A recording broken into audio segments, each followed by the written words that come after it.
Good morning, good afternoon, or good evening, depending upon your time zone. Welcome to this evening's Leverhulme lecture and Distinguished Experts Dialogue, entitled Climate Law and Governance for the SDGs, Accelerating Paris Agreement Compliance for Sustainable Development. My name is Freedom Kai Phillips, and I am a PhD candidate at the University of Cambridge, Operations Director for the Center for International Sustainable Development Law, and a coordinator for the Leverhulme Trust Visiting Professorship. Good afternoon, good evening, good morning, wherever you are. My name is Dr. Antoinette Nestor, and I'm Associate Fellow at the Center for International Sustainable Development Law and a Postdoctoral Research Associate in Law at Lucy Cavendish College, University of Cambridge. My name is Keisha Varkind. I'm a Research Associate with the CISDL and an MPhil Environmental Policy Candidate at the University of Cambridge. Hello, my name is Tejas Rao. I'm an Associate Fellow with the Center for International Sustainable Development Law and a coordinator of the Leverhulme Trust Visiting Professorship. Together with my colleagues, Freedom Kai Phillips, Antoinette Nestor, and Keisha Varkind, we will collectively be your Zoom moderators for this evening's event.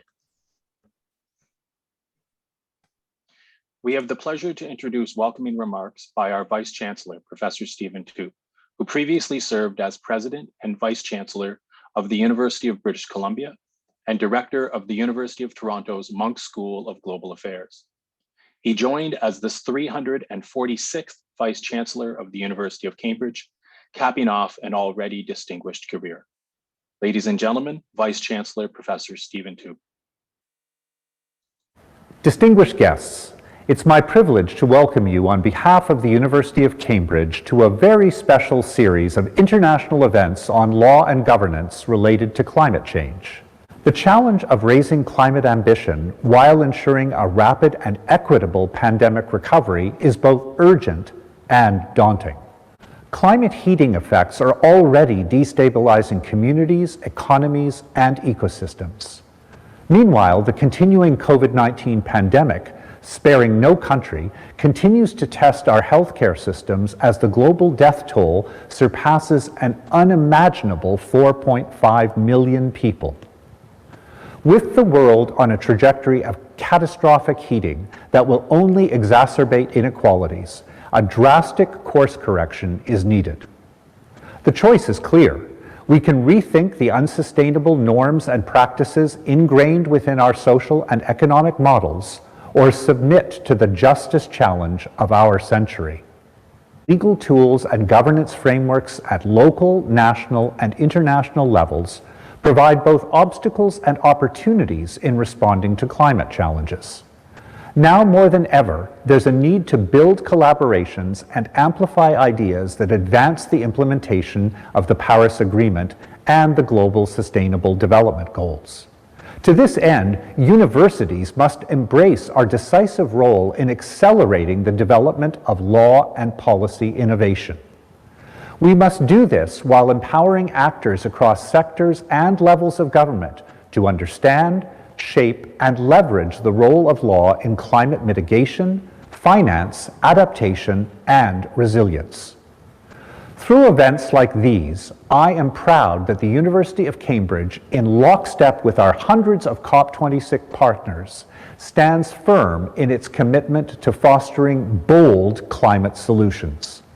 I'm hopeful that our efforts will support a growing community of practice in this field, yielding pivotal solutions for sustained climate action well beyond COP26. I must also congratulate the diverse interdisciplinary body of professors, scholars, practitioners, and experts joining us in all aspects of this program, as well as the numerous partners in the UK and worldwide, including the Leverhulme Trust, who've generously contributed to this event. In closing, I want to reflect on the fact that all participants today are powerful agents, not passive bystanders. We each play an important role in facilitating a much-needed exchange of knowledge and in helping to strengthen legal capacity on climate change. Your engagement today is implementing the Paris Agreement. I invite all of us to capitalize on this opportunity to imagine the law and policy contours of a better world for future generations. Thank you. Thank you, Professor Toop, for those inspiring, welcoming remarks this evening. The Leverhulme Trust Visiting Professor is based at the Bennett Institute for Public Policy at the University of Cambridge. The Bennett Institute aims to develop successful and sustainable solutions to some of the most pressing problems of our time. It is our pleasure now to have with us Professor Diane Coyle, who is co-director at the Bennett Institute. Professor Coyle is also a fellow at the Office for National Statistics, an expert advisor to the National Infrastructure Commission, and senior independent member of the ESRC Council. We now invite Professor Coyle to introduce the lecture. Thank you so much for that, and thank you to all the team who have organised this event so impeccably. It's been a real pleasure to host Mary Claire at the Bennett Institute for her Leverhulme Trust Visiting Professorship. The Bennett Institute for Public Policy is relatively new, we're 3.5 years old, and we are an interdisciplinary institute researching the key challenges facing people and policymakers around the world today. And none of those challenges is more urgent than climate change and other natural emergencies such as the loss of biodiversity. And of course, these challenges interact with the others addressed by the Sustainable Development Goals. The Leverhulme Trust Professorship has enabled this fantastic series of lectures, and given that they're all online, a fantastic number of participants in all of these as well. And we've also really appreciated having Mary Claire's legal expertise as part of our team, joining economists like myself, political scientists, climate scientists, to join up knowledge in the way that is going to be necessary to tackle some of these problems. I do hope you'll look at our website to learn more about all of the other work that we've been doing, but I don't want to take up more time now. I would like to introduce Professor Mary Claire Cordonnier-Segar to deliver her lecture. Mary Claire, over to you. Thank you, and good evening. I wonder if it's possible to just put the view for everyone on the slides, but also the person, half and half. Thank you. It's a tremendous honor to be providing this final Leverhulme lecture of 2021. And I owe special thanks to our Vice Chancellor, to the University of Cambridge and the University of Glasgow as our hosts, and also to the Leverhulme Trust, without whose award these lectures would not be possible. Further, I would like to express my deepest of gratitude to our many partners, including the Bennett Institute for Public Policy and the Center for Climate Change Engagement at Hughes Hall, as well as the Center for International Sustainable Development Law, the IUCN World Commission on Environmental Law, and all the partner institutions of the Global Climate Law and Governance Initiative. Especially, I wish to thank and welcome our extremely distinguished and knowledgeable guests who have joined us online tonight, all of whom are renowned experts and leaders in this field, including my colleagues from the Paris Agreement community, who have generously agreed to join us in the Distinguished Experts Dialogue. But most importantly, I must warmly recognize our graduate student research teams in Cambridge and in Canada, whose insights and support have been invaluable throughout this entire series. As we conclude an extremely intense set of UN Framework Convention on Climate Change COP26 engagements here in the UK, and as the global COVID-19 pandemic hopefully finally starts to recede, and we turn our thoughts toward what kind of world we are trying to reopen, your creativity, commitment, and courage inspire us all. Next slide, please. This lecture, building on the others in this series, is an invitation in two parts. First, I will highlight the opportunity to scale up our global and local responses to the devastating dangers of climate change and its reality that we are all faced with today. In light of the Paris Agreement under the UNFCCC regime, especially the numerous net zero pledges, precisions, and promises from COP26, illuminating how law and governance can contribute to climate action and to achieving the world's sustainable development goals. Second, I will conclude with a further invitation specially directed to our world-class educational, research, and practitioner communities, including many who have joined online tonight, and also to our own students to contribute to creating the future we want. Next slide, please. As 2 extraordinary years draw to a close and we walk forward into 2022 towards 2030, our world is facing a convergence of crises. Recent findings by the Intergovernmental Panel on Climate Change, the UN Environment Programme, and many other bodies, among other authorities, highlight that humanity has reached a critical crossroads. As you can see in this slide, in many countries, especially in key regions and small island nations, we are still struggling to overcome harrowing human development challenges, with millions of people unable to meet even the most basic of needs, such as water, shelter, and food. We are shattering perilous planetary thresholds, especially in terms of key life support systems. You can see the stable climate, but also biodiversity loss and land systems, as well as nitrogen and other flows. Simultaneously, successive waves of the COVID-19 pandemic, reaching over 263 million cases and the loss of nearly 5 million lives worldwide, are disproportionately affecting many countries, further escalating poverty. Rapid and dangerous climate change is exacerbating global poverty rates, undermining access to essential crops and food sources, triggering extreme weather events, flooding and wildfires, modifying disease vectors, and threatening the livelihoods of millions of people, even as our planet's ecosystems, including the thousands and thousands of species which depend on them, continue to degrade. In this lecture, we can only underline a few of the more alarming global trends, their grave risks, and the critical challenges they pose for us all. Next slide, please. First, I'd like to call your attention to the fact that, of course, human-induced climate change is already causing rapid increases in average temperatures on Earth. With annual emissions exceeding 40 gigatons of carbon dioxide equivalents per year, we have a 66% chance of reaching 2.8 degrees Celsius or higher by 2050. A 2 degrees plus world sees a loss of 99% of all coral reefs and more than 6.6 million square kilometers of permafrost. You can see that with a 3-degree rise, the days above 32 degrees Celsius in terms of heat waves and emissions rising and temperatures too, increase exponentially. Next slide, please. I'll only call into stark relief 3 of the main impacts that we see from that warming. First, of course, flooding and extreme weather events. Hurricanes and disasters caused 210 billion in damage in 2020, and estimates are that we'll be looking at closer to 280 billion for 2021. Indeed, in a world beyond 2 degrees, the frequency of these extreme weather events increases by 36%. Annual flood damage alone exceeds 11.7 trillion. Next slide, please.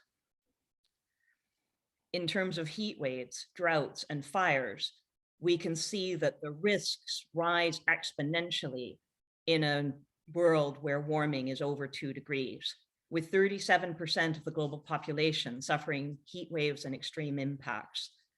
With those changes, over 1 million animal and plant species are threatened with extinction within only a few years. 20% of terrestrial ecosystems worldwide are already degraded, and this is an even more preoccupying and concerning trend. Next slide, please. The human and development impact of climate change bears special mention in terms of poverty, disease, and famine. Already 2.01 billion live in food insecurity, with 704 million people facing severe food insecurity. But we've estimated between 68 and 132 million people facing poverty by 2030 due to climate change, while 1 in 5 children still live in extreme poverty. And our concern with fisheries declining, damage caused by drought and climate change impacts striking agricultural sectors, and disease vectors changing dramatically, bringing back diseases such as cholera and malaria in places from which they had already been eradicated, and making pandemics much more likely. This is something that must be stopped in time. Next slide, please. Climate change is not just a tragedy of the global commons.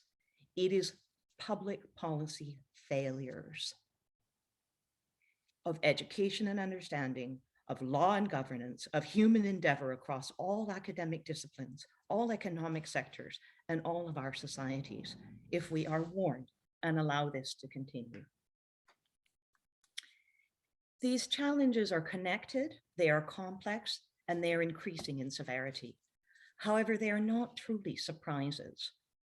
Global interlinked wicked problems like this have been flagged by scientists and civil society with increasing urgency for decades. And the international community has been examining scientific data, raising the alarm, and struggling to negotiate responses through the UN for nearly nearly 3/4 of a century. International conferences and debates have been leading us slowly to clearer definitions of problems, to general commitments to cooperate, to fragmented, incoherent, conflicting, and sometimes even overlapping attempts to act. Across 193 UN member states, pressure is rising on all resources, intensifying the need for a prompt and effective public policy response, backed by legal and institutional reforms to foster rather than frustrate global sustainable development. And we have, in our defense, been trying. Next slide, please. Replacing the Millennium Development Goals in 2015, a global cooperation agenda toward 2030, the countries have adopted 17 Sustainable Development Goals with 169 targets, covering key areas of public policy from poverty, hunger, health, education, and gender equality to water, energy, infrastructure, cities, and climate change is one of these, as well as a precondition for all of the others. As an agenda for the global community, the SDGs apply to all countries, rich or poor, providing a common framework to facilitate cooperation and action. They offer a succinct set of public priorities and time-bound targets to unite all international organizations, countries, and stakeholders. However, next slide, please. As detractors underline, each SDG is meant to be aspirational, strictly non-binding in nature. Like other important and universal aspirations, such as world peace, or human rights, the Sustainable Development Goals, I argue, are not legally irrelevant. Indeed, the opposite is true. Law and policy will help or hinder the implementation of every Sustainable Development Goal. And efforts to achieve these 169 targets are supported by the principles of international law itself and by many binding international, regional, and bilateral treaties. In fact, an entire network of increasingly specific international accords prioritizing sustainable development has been adopted in recent decades, especially in the framework of this lecture, SDG 13, the UN Convention on Climate Change, and its Paris Agreement, but also the Kigali amendments to the Montreal Protocol of the Vienna Convention on Ozone-depleting Substances, the UN ICESCR on social, economic, cultural rights, and a web of interregional, regional, and bilateral public and private science and technology cooperation, also trade, investment, and financial agreements, which commit to climate action for a net zero world and beyond. These binding accords set specific and enforceable obligations, along with cooperative work programs and institutions that can support the achievement of each of these SDGs. And I should underline that each of these different international treaties are facilitated by hundreds of domestic, public, and private law obligations, regulations, and institutions at national, regional, and local levels in each country, and also by important customary rules, economic incentives, and cultural values. Next slide, please. Indeed, the United Nations Framework Convention on Climate Change establishes a common framework for climate action as a carefully agreed compromise intended to generate global participation. through an increasingly active network of national authorities, meeting in the Conference of the Parties, collaborating through the Substa, and I understand that we have one of our former chairs of Substa here with us today, and the SBI, the subsidiary body on implementation, backed by implementing entities such as the Green Climate Fund, and we'll be joined by their general counsel in a little while, I understand, as well as myriad national and local regulatory bodies and private law contracts across all spheres of human activity. The world community has been trying, step by stumbling step, to coordinate a global response to the terrible dangers of anthropogenic climate change. Next slide, please. The Paris Agreement is predominantly a procedural pledge and review commitment with a core triangle of obligations.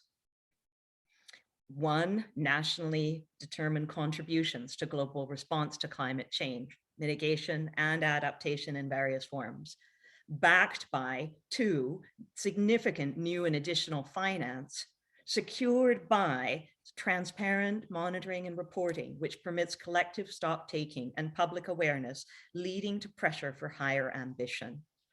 Under the Paris Agreement, next slide, please, parties are obliged to submit and maintain an up-to-date NDC, nationally determined contribution to the global response to climate change, in accordance with Articles 3 and 4, to provide reports related to emissions reductions and technology transfer and financial contributions as per Articles 13 and 9, to participate in the facilitative dialogue, which builds ambition for progressively more significant pledges and other key binding obligations. Despite the carefully crafted agreement, however, implementation of the Paris Agreement across all parties' countries remains a critical challenge, particularly since each facet of these requirements demands embedded capacity, which remains limited in many jurisdictions. Next slide, please. Now, as you know, one of the reasons that we've been able to build support for the Paris Agreement, but also one of the stickiest aspects of ensuring it could be implemented since it was agreed over the last few years, has been the development of guidelines and modalities for implementation, the Paris Agreement Work Program, or some call it the Paris Rulebook. In Katowice, in COP24, we were able to agree on a series, you can see them in green on this slide, and I won't walk you through every single one, of understandings and decisions, which together, as a combined work program, help to guide the implementation of the Paris Agreement. We have matters relating to Article 4 that were achieved in certain instances, and matters relating to Article 7, and matters relating to Article 9. Next slide, please. We also had some guidance that was given on Article 10, the technology framework, Article 12, education, training, public awareness, public participation, Article 14, the global stocktake, and Article 15, the Compliance Committee, which was indeed constituted in Madrid at COP25. But as you saw in the slides, there were certain gaps. The red outlined text shows you where the holes still remained. And let's make no mistake, these gaps had the potential to eviscerate the treaty itself if we couldn't conclude them in a way that they would be able to achieve equity and common but differentiated responsibilities, but also environmental integrity. Next slide, please. What we achieved in Glasgow, getting to the crucial sort of high new information of this lecture, was the completion of that Paris Rulebook, finally. We agreed on the time and common timeframes for the NDCs. We were able to also find the guidance for operationalizing the modalities, procedures, and guidelines for the enhanced transparency framework. We finally were able to put in place the modalities and procedures for the operation of the public registry. And especially, we were able to get the guidance we needed for carbon markets, cooperative approaches, the internationally transferable mitigation outcomes referred to in Article 6.2, or what some people just call emissions trading, but also the modalities for the sustainable development mechanism to help control investments in greenhouse gas emission reductions all over the world established by Article 6.4, and the work program for non-market approaches, which is defined, of course, or referred to in Article 6.8. There were many other related decisions which are equally, or even for some of us online, and I'm hoping that our colleague Ayman Cherkaoui will go a little bit more into discussion of these, some extremely important related decisions. The Glasgow Sharm el-Sheikh work program on the global goal on adaptation, the Glasgow work program on action for climate empowerment, the collective quantified goal on climate finance, the Warsaw International Mechanism for Loss and Damage, and the Santiago Network for Technical Assistance, but also the Glasgow Dialogue on Loss and Damage that was established. Finally, getting approval through a CMA decision on the Paris Agreement Implementation and Compliance Committee. And I should note that recently re-elected members of both the PAIC and also the newly elected members of the Warsaw International Mechanism Executive Committee are here with us online, and very, very welcome. There's also a forum on the impact of implementation of response measures. Next slide, please. Those advancements to operationalize the Paris Agreement were agreed at COP26 and were absolutely essential. They're a credit to the UK presidency. But beyond negotiations, we can also celebrate several notable multilateral commitments that were announced as part of the process. Of key significance, for instance, are the Glasgow Leaders Declaration on Forests and Land Use, under which 120 countries committed to reverse and halt forest land loss and degradation by 2030, setting aside public funds for forest conservation and committing to make 75% of forest commodity supply chains sustainable by 2030. Those nature-based solutions can help a great deal in some of those key interrelated challenges that I highlighted earlier. Further, 100 countries committed to collectively reduce global methane emissions by 30% by 2030 under the Global Methane Pledge, a highly significant goal due to methane's potency as a greenhouse gas relative to CO2. Glasgow also saw major strides in the alignment of financial flows with the Paris Agreement, as 450 firms, including many financial institutions and asset managers from 45 countries, committed to direct 130 trillion in assets toward the net zero transition before 2050 through the new Glasgow Financial Alliance for Net Zero. 7 new countries joined the Powering Past Coal Alliance, while 23, including major economies such as Indonesia, South Korea, Poland, Vietnam, and Chile, committed for the first time to phase out coal. New national net zero commitments accompanied 151 new NDCs announced for 2030. Next slide. Noting also India's goal by 2070 and the US by 2050. If fully implemented, some analysis says that these pledges would lead to 1.8 degrees or possibly 2.4 degrees of global warming by 2100. This means that while the COP26 kept a pathway to 1.5 degree world viable, the agreements reached are not nearly enough. Deeper transitions are required at all levels, with a scale and urgency not yet seen elsewhere in our world. Without the increased ambition, there's a 50% chance that 1.5 degrees Celsius warming will be surpassed by the early 2030s, according to the Intergovernmental Panel on Climate Change. For the track to 1.5 degrees, a 55% reduction is necessary. And even for 2 degrees, a 30% reduction would be required. So common timeframes and an agreed annual progressively more ambitious pledges are critical. Next slide, please. We do have the pledges, and I realize the slide is hard to read, but there are many countries that have made commitments. By 2050, the grand majority of countries have now pledged net zero. And if they are fully implemented, we may be able to keep warming down by 1.8 or possibly 2.4, as I mentioned earlier. So we require further and more ambitious pledges soon. Further, climate law and governance will be crucial for success in this process. Indeed, according to our recent research, and here I should especially credit Maeve McDermott and her team in Cambridge as part of the Climate Law and Governance Initiative and fellows of the Center for International Sustainable Development Law, have completed an intensive review of the 186 nationally determined contributions from the first round, showing that 169 of these explicitly prioritize legal or institutional reform. 99 of them call for capacity building. Next slide, please. So of great importance to support this agenda, we need to engage the climate law and governance community.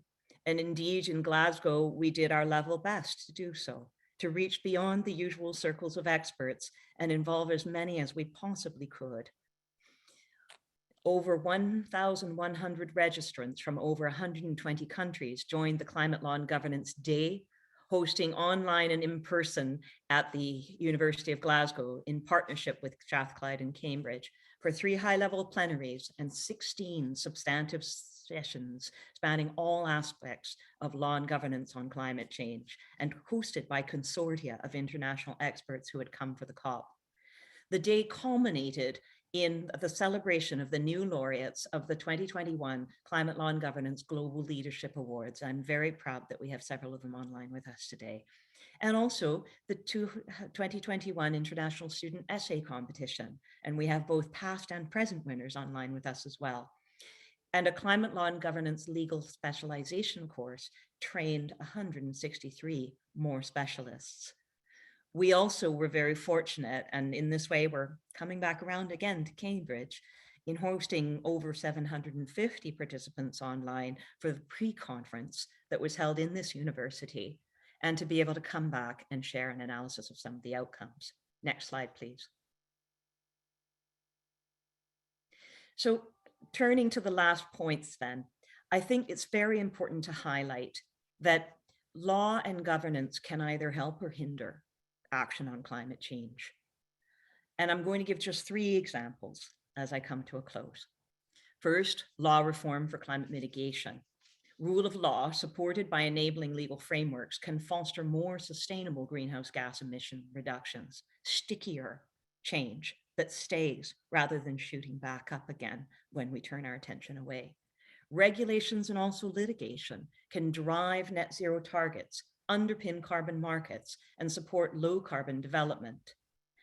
Indeed, rules governing renewable energy development, disincentives or transitions from fossil fuels, land use planning systems, property rights and land tenure, including access and benefit distribution systems, water, mining, forest management laws, regulations and guidelines, transportation laws, regulations and standards, pollution pricing and controls, environmental impact assessment laws, and rules and registries for monitoring, verification, scientific review, and access to scientific data, all are part of solving climate change. I'm going to highlight only 3 very brief examples. Next slide, please.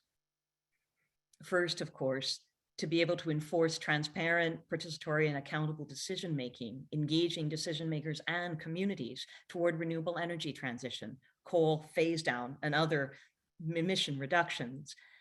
If we put in place the types of tighter rules that are outlined on this slide, we can contribute to achieving the Glasgow outcomes, not just the cooperative approaches for the internationally transferred mitigation outcomes, Article 6.2, but also the coal phase out pledge and low emission cars pledge and the global methane pledge.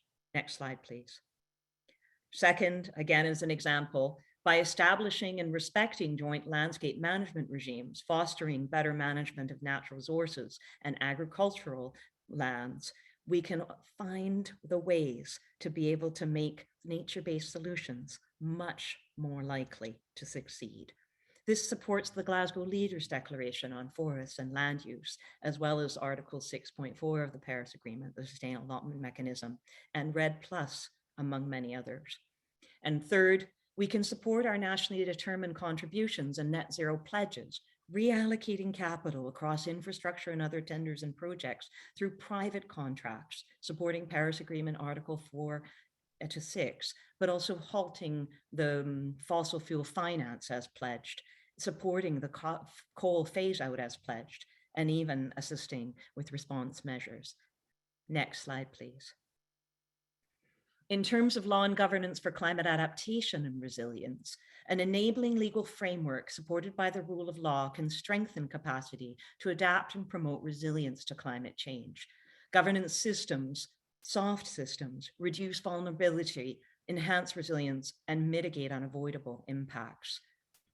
There are many different laws that are very important for adaptation and loss and damage and resilience, but I will just highlight legal and institutional frameworks for early warning and assessment, disaster risk reduction, response, and management, as well as construction, transport, and infrastructure regulations. Next slide, please. And indeed, I should call attention that good governance and integrity in infrastructure regulation enforcement, including building codes, could prevent high casualties from the increased natural disasters we spoke about earlier, especially among the most poor and vulnerable. This supports adaptation, Paris Agreement, Article 7, but also the collective quantified goal on climate finance and the Glasgow Sharm el-Sheikh work program on the global goal on adaptation. Next slide, please. Human rights protection in eroding coastal zones can strengthen implementation of coastal planning, protecting the most vulnerable, supporting the work of the New Warsaw International Mechanism for Loss and Damage work that the Executive Committee has just been elected to achieve, and equitable and gender sensitive water resources governance systems, for example, can improve access to water for agriculture and for communities at the local level, supporting, again, many of the different deliverables and nature-based solutions as well that were agreed in Glasgow. Final 2 slides on this section. I want to emphasize, especially with 130 trillion to spend, that law and governance for climate finance, and indeed for reallocation of capital, is crucial to success with the Glasgow deliverables and forward. Indeed, rule of law supported by enabling legal frameworks and safeguards can foster more effective climate finance. They can strengthen efforts to attract and absorb climate finance and to reallocate capital, not just through the usual public law regulations, but also through climate risk disclosure, investment, and the reallocating of capital to net zero projects, as well as the rules governing financial capital markets and access to finance, including for small and medium-sized enterprises, and the rules governing inefficient fossil fuel subsidies and taxes and other investments as well in renewables. Next slide, please. So to conclude this section and come to almost a conclusion of the lecture, I would like to emphasize that by promoting corporate climate risks and costs in the private sector through measures such as disclosure, changes in the cost of capital, and also monitoring and transparency requirements, we can actually help all of the companies that have committed to a net zero pledge achievement. We can also establish clearer rules, more reliable authorities, and benefit sharing systems for community-led nature-based solutions, including REDD+ investments and offsets. Next slide, please. All of these domestic legal regulations can make a big difference in delivering on our climate change commitments. Democratic public protests in Glasgow, over 100,000 people marching peacefully during COP26, are demanding climate action. And indeed, hundreds of other demonstrations were held across the UK and also in Turkey, Kenya, France, Brazil, Canada, all over the world, demanding that we do better. Further, over 26,000 plus companies and organizations are making climate action a priority, joining the Race to Zero and the Race to Resilience that was launched by the UK presidency. Next slide, please. So what are the next steps for accelerators? I will ask for only 3 here. First, educational institutions need to change. We need to offer more on all levels to build the capacity that is needed. Second, as graduates seek opportunities, we need to be able to help to open up new economic choices for them in a climate constrained world. And third, professionals are also ready to contribute, and we need to help focus on building back better or indeed building forward. Last slide, please. I'm going to conclude with an invitation. All efforts are needed for climate action and a more sustainable future. We must strengthen awareness, education, and career skills. We must scale up relevant research, engaging stakeholders and ensuring impact for sustainability. And we must be ready to provide excellent, independent advice to law and policy decision makers.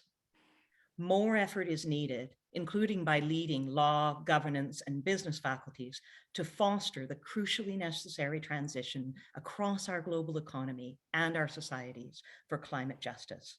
Final slide. I'm going to refer back to something that my old friend, who I miss deeply, used to say often, Wangari Maathai. Before and after she got the Nobel Prize for her work in these areas. If you want to go fast, go alone. If you want to go far, go together. The COP26 brought everyone together, 186 plus countries, hundreds of thousands of other actors, 30,000 people coming forward. It has never been more important to have capacity, creativity, and courage, not just after the pandemic, to build back better, or indeed, as the Bennett Institute has pioneered, to build forward, but to deliver on all the COP26 pledges, promises, and projects, and indeed, by scaling up to go far, far beyond. We can and must accelerate action, capacity, and ambition on all levels, across all disciplines, all professions, public and private, for climate justice. In doing so, we have the chance to contribute a very, very important strand, perhaps the most important thing we will ever all do in our lives, toward the global tapestry of solving these crucial sustainability challenges. Thank you. Thank you, Professor Cordonnier-Seger, for that exciting lecture, which we can see has sparked interest among those gathered this evening. It is my pleasure to introduce you Professor Sarah Carter, Vice Principal and Head of College of Social Sciences, University of Glasgow, for her remarks. It is my privilege on behalf of the University of Glasgow to provide this message, welcoming you to this Leverhulme lecture and distinguished experts dialogue on accelerating Paris Agreement implementation for sustainable development. As a former member of the Leverhulme Trust Research Awards Advisory Committee and the UK Government's Women's Enterprise Task Force, it is quite brilliant to see the outcomes of Professor Marie-Claire Cordonnier-Seger's cutting-edge research, dialogue and capacity building, which the Leverhulme Trust supports. As the critical weeks of COP26 highlighted, legal tools and governance frameworks at local, national and international levels can provide either obstacles or opportunities in responding to the global challenge of climate change. Now more than ever, there is a need to build collaborations and amplify ideas that advance the implementation of the Paris Agreement and the Global Sustainable Development Goals. At the University of Glasgow College of Social Sciences, we have been especially thrilled to contribute to these collaborations. Our interdisciplinary research themes, addressing inequalities, challenges in changing cities, digital society and economy, sustainability, and justice, insecurity, and fair decision-making. These all aim to address the transformations of societies that is needed to tackle these challenges head on. Indeed, we were delighted during the COP26 summit to host, alongside the University of Cambridge and the University of Strathclyde, the Climate Law and Governance Day 2021.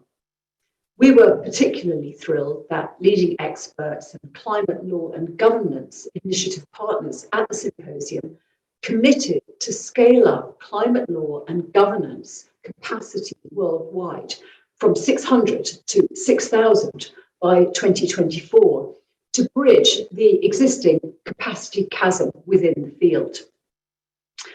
Now, set against that backdrop and that ambition, Events such as this Leverhulme lecture and distinguished experts dialogue foster the strengthening of a community concerned about effectively tackling climate change and the implementation of the Paris Agreement across international and domestic regulation, climate litigation, legal scholarship, and other areas of action across the globe. I am certain that the evening will educate and inspire collaborative action in research and practice. To Professor Kudonie Sega for her excellent lecture, to my co-hosts and to our distinguished experts, and to all of you joining us this evening, I wish you the very best in your critical and globally significant dialogue and deliberations. Thank you. Our warmest thanks to Professor Sarah Carter for those warm words and for her leadership. Our thanks also go out to her wonderful team at the University of Glasgow for their initiatives and activities during and after the COP26, including co-hosting the Climate Law and Governance Day, and of course, co-hosting this evening's Leverhulme lecture and Distinguished Experts Dialogue. It is our pleasure now to welcome Advocate James Cameron to act as chair for this evening's Distinguished Experts Dialogue. Advocate Cameron has had a lengthy career acting as a catalytic in how law, policy, academia, and innovation are used to respond to the challenges of sustainable development. He is now a senior advisor to Pollination Global, Systemic, and Tulkin, among many organizations, is the chairman of Global Sustainable Capital Management and former chairman of the Overseas Development Institute between 2012 and 2020. He was also a friend of the COP26. And now, ladies and gentlemen, I turn our panel over to Advocate James Cameron. Well, thank you very much.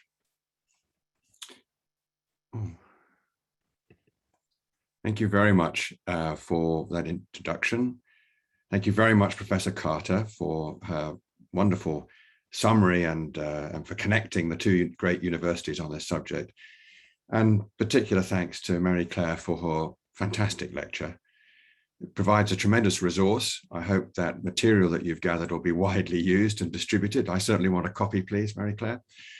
And also for the rallying cry, for the sense you imparted to us all that there is a connection that we have, all of us on this, listening tonight and from wherever we are in the world.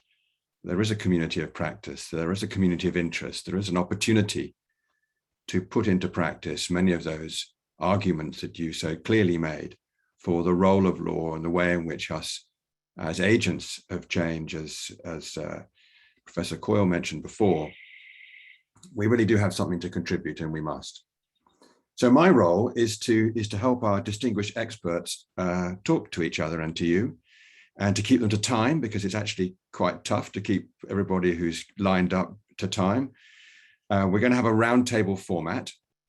We have some lead speakers and commentators, as you often find in academic discussions, a lovely range of contributors. If you want to ask a question, please use the Q&A. Please say where you're from, and particularly interesting where you are in the world. And it will be moderated. We have, as you know, from the beginning, you've been explaining, we have Zoom moderators. It will make sure that the questions come to the surface, and I will try and weave them into the conversation. So the way we've done this is to have 3 questions that are quite open and allow for lots of different interpretations. And I'll read them out as we go along. I won't read people's biographies out because you can have a look at them online and it takes too much time. But the first question that we're going to deal with is this. What were the most important outcomes of COP26 in your view, and how can they support Paris Agreement implementation and compliance? And the first 2 speakers we're going to get are Paul Watkinson and Christina Voigt. And I think we're going to start with Paul, who's long experience of these negotiations. Hi, Paul. So let's start with you, Paul. What's your answer to that question? Well, thank you very much, James, and good evening to everybody. I'm delighted to join you from Paris for this I hope, fascinating dialogue.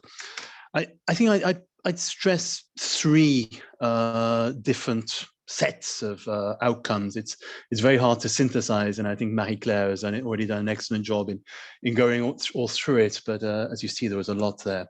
I think the first set I'd underline are the issues around ambition, action, and delivery. It's at the very heart of the role of what we were doing in COP26, and indeed ever since we negotiated the Paris Agreement, but it's clearly vital as we move forward. We've moved a little in terms of where we are in terms of mitigation, but nowhere near enough. We're not on a 1.5 degree pathway. That's where we need to be. There's some fascinating announcements of moving to net zero, but they're not not held up by concrete action or policies or plans. It's wishful thinking to a large degree at the moment. So it's really filling these things in, and particularly focusing on 2030. 2030 is when the targets and the policies that countries have adopted need to be delivering. And we're not on track at the moment. We need to go further from what we have. So there's already an announcement that we should revisit and strengthen the nationally determined contributions. It'll be interesting to see how many countries actually do that in 2022. There needs to be a lot of political pressure to drive in that way. Ministerial roundtables, but also the Secretary General of the United Nations bringing heads of state together in 2023, before we go to the global stocktake, which is where we'll look at what the science is telling us of where we should be and where we need to go.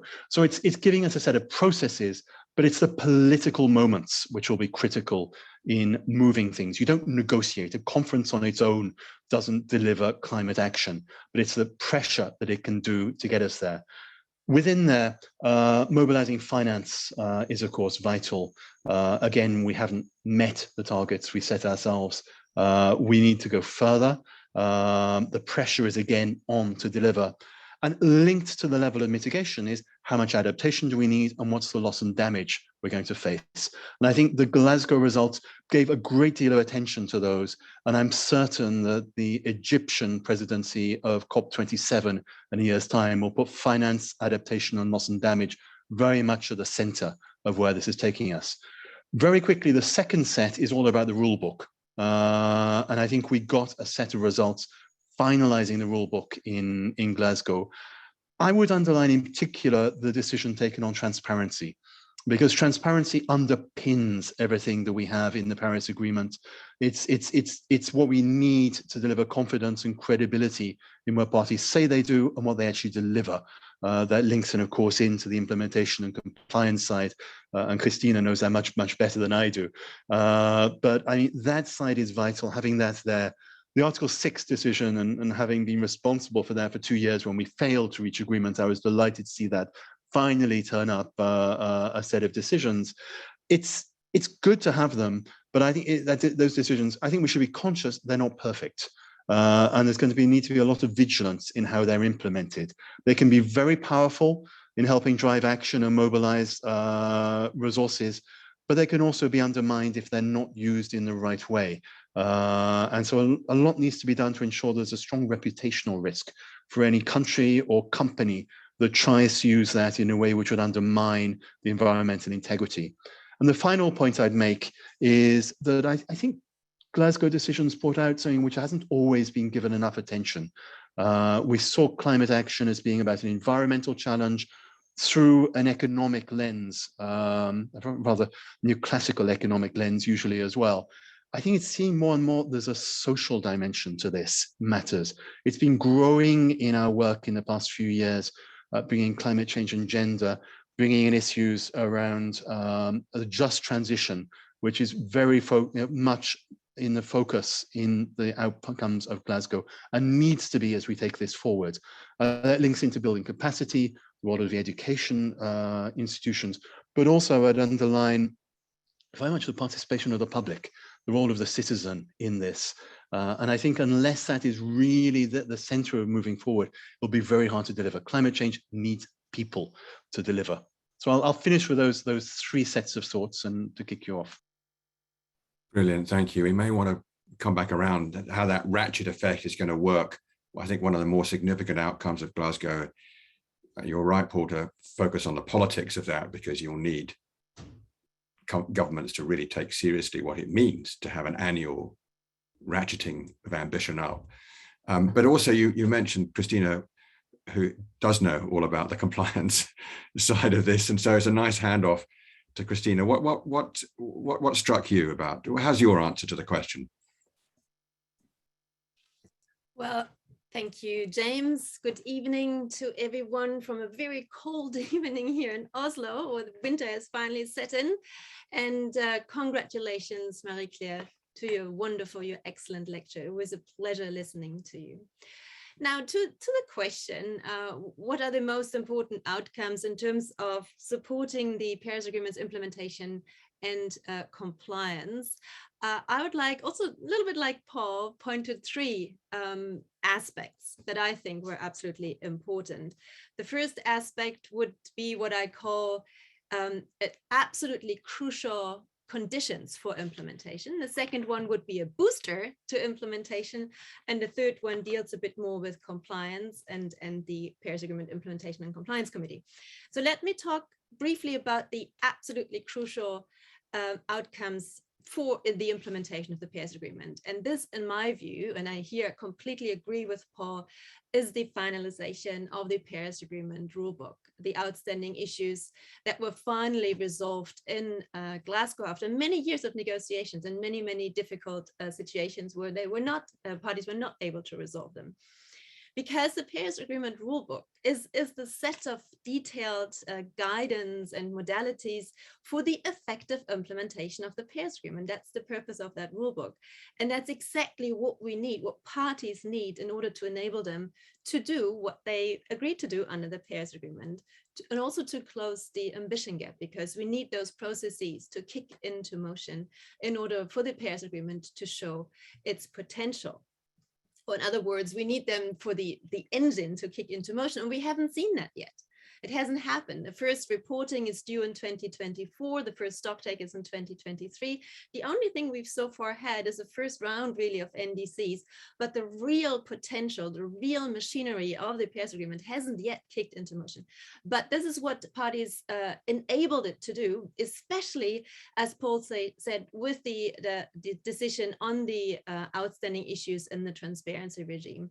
These are common reporting tables, common tabular formats, or the outline for the transparency, for the technical expert review reports. These are very technical details, but these are crucially important details for parties actually to provide the information. Without those spreadsheets, without those columns and rows, not very exciting for the media to cover, but without them, parties wouldn't be able to provide information on the implementation and achievement of their NDCs. The same applies to common timeframes, which is finally resolved in a more of an invitational manner to have 5-year timeframes, but at least there's an indication that it's 5 years now and nothing else. The same with the adoption of the registry. Again, a very technical issue, but finally we know it's going to be a registry where the NDCs end up and not in some interim arrangement. Also, Article 6, Paul mentioned it already. I don't want to go into detail, but why is Article 6 important? Well, the NDCs and the whole idea of the Paris Agreement is basically unilateral. Parties put forward their domestic plans, and then we have the stocktake. We see where it all fits together, and from there we move on to another round of unilateral NDCs. But Article 6 brings states together in cooperative arrangements, in markets, in projects, and it brings states and private actors together and private actors amongst themselves. That's the cooperative element of the Paris Agreement, and therefore it's very, very important that this was finally agreed on. There is much more work to be done, as Paul said. It's not perfect, and it's not all agreed, especially environmental and social safeguards, the grievance mechanism, the appeal mechanism. There is so much more that is now being pushed down the road to the SBs and the supervisory body under Article 6.4. Not everything is decided, but it's a very important step forward. So that was the elements that are important, crucially important, that they're the basis for that we can actually hope for the effective implementation of the Paris Agreement. The second one is the booster.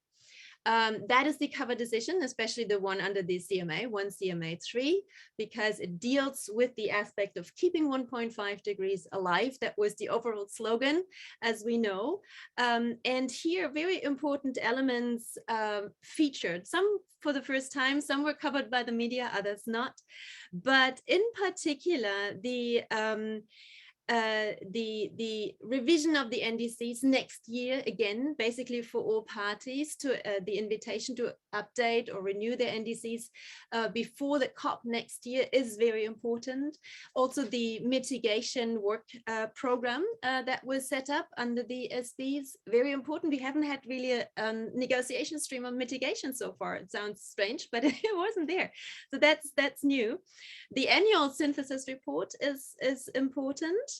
But also the connection of the NDCs to the long-term strategies. These long-term strategies under Article 419 were kind of a loose element in the architecture, but now the NDCs are supposed to be aligned with the long-term strategies, which is very important to have a consistent long-term climate policy. In addition, of course, we have the reference to the IPCC and the very concrete repetition of what 1.5 degrees actually means in terms of reducing by 45% in 2030 and net zero around mid-century. And we have a very important reference to nature, to forest protection, to ecosystems and biodiversity conservation in a type of language that we haven't seen before, which importantly also shows the importance of nature capital and its potential to address climate change. So these are what I call booster elements. They are in the cover decision, they're not legally binding, but they push up ambition and they show how the Paris Agreement is kicking into motion. And as Lavanya Rajamani put it, they show like the logic of the Paris Agreement playing itself very beautifully. And my third point is on the compliance committee. Not much to say there, but I'm very happy to report that the CMA adopted the first set of rules of procedure for the compliance committee, implementation and compliance committee, which were very important because they enable the committee to become active, to step up its work, move into its substantive work. So far, we've only worked on developing the rules of procedure. Now they're adopted, at least the first set of it. The next set comes next year. We also received a request from the CMA. The committee received a request from the CMA to start working on the information available. They will be provided by the Secretariat. But basically, the CMA said, please, committee, start your work. Don't just work on rules of procedure, but get active. So that's a very important enabler for the committee, which in itself is an enabler for implementation and compliance. Okay, I stop here. Thank you, James. Very good, very good. Well, I mean, what we're already experiencing, and your examples of it, is the great initiatives of people who want to backfill the spaces left by these great commitments. You know, there are philanthropists, there are international organizations, there are companies all wanting to find ways of implementing these commitments. And I think there's a lot of goodwill to give effect to them, but there's also some very obvious implementation and delivery gaps that will need institutional structures to make them work. And that we will need to see more evidence of that before we can really be confident that these commitments are going to be implemented. Okay, but now we've got some comments we're going to get from three people in this order. We're going to get Professor Michael Mailing. Michael's going to chip in his views, and then we're going to get Ayman Shakawi, and then we're going to get Hafij Khan in that order. And we're going to have to be crisp, folks, because there's not much time, but you've got some comments of your own in answer to this first question. Michael, you're first. Well, thank you, James. And it's good seeing you so soon after being, I think, in Blair Estate a few weeks ago and discussing. And I'll keep it very crisp because so much great stuff has been said already. I'll pick up two things that I think were themes in Marie-Claire's presentation, but also in Paul's and Christina's remarks. And that is that we're getting there with the targets. Our commitments are sort of approaching to what we need. We know now that the big challenge is in actually implementing and fleshing these out. And we know this is a huge monumental challenge financially, technologically, and so on. But there's also these tremendous distributional politics that will be involved. And Paul, you know, you invoked the politics of it all. And I anticipate, I mean, this is really going to be a generational challenge, I think. Lawyers are being called upon because this is what we know how to navigate, how to balance competing interests, rights, trade-offs. Courts are already starting to do that.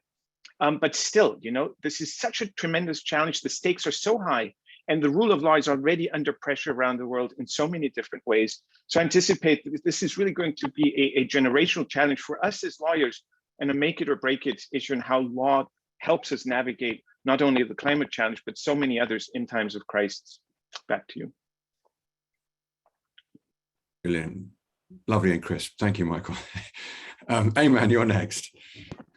Thank you very much. I don't quite know if I'll be as crisp, but I'll definitely try to.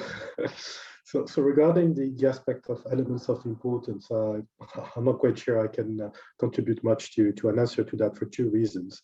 First, because Paul and Christina already did such a tremendous job answering to that. And second, as just like Paul, I was quite embedded in a presidency before, we always are reluctant to qualify as something to be more important than one another. So everything being equally important, it's difficult for us to put the spotlight on one thing, as in a way you are then putting shadows on another thing. But to still try to contribute something, I wanted to frame my brief remarks on two quotes. The first of them, not the most recent, from the president of COP26, who ahead of COP26 said that Paris promised and Glasgow must deliver. I would add in between the two Marrakesh, who I believe secured and accelerated. And because I'm biased, I'm giving two words to Marrakesh compared to the one word that Paris got and Glasgow as well. But building on that, I think and to contribute elements of an answer, I would then use another quote, more recent, yesterday, by Inge Anderson, who was making some remarks at an event. And she was saying that it's a situation of a glass half full and half empty. And she was expressing that in the negotiations, people were looking at the glass being half full, but outside of the space of the negotiation, people were looking at it as being more half empty. And I think to a large extent, regardless of whether the glass is half full or half empty, for it to be fully full, would depend a lot of what kind of initiatives we see in terms of how the pledges that were made will be delivered, in terms of the policy progress, the legal process progress, the legal innovation we're going to see over the course of this year, with full confidence, of course, in the incoming COP27 presidency, but also in the ability of the COP26 presidency to continue working on these important tasks. Thank you very much. Perfect. Hafid, over to you. Thank you, James. I do really appreciate Professor Maria Clara, how she talked about the total outcomes of the Glasgow. This evening, I was really struggling to talk about the loss and damage outcomes with our delegation here in Bangladesh. So I do really appreciate Professor Maria Clara. And I was hearing very carefully Paul, Christina also, Michael also, Ayman. So with that said, let me tell you very briefly the outcomes on loss and damage.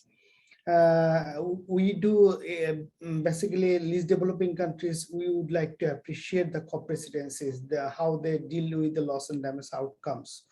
And particularly Santiago network, we got the clear functions, and we do really appreciate that we got the clear functions of the Santiago network, and we can structure further institutional structure next SBs or upcoming days.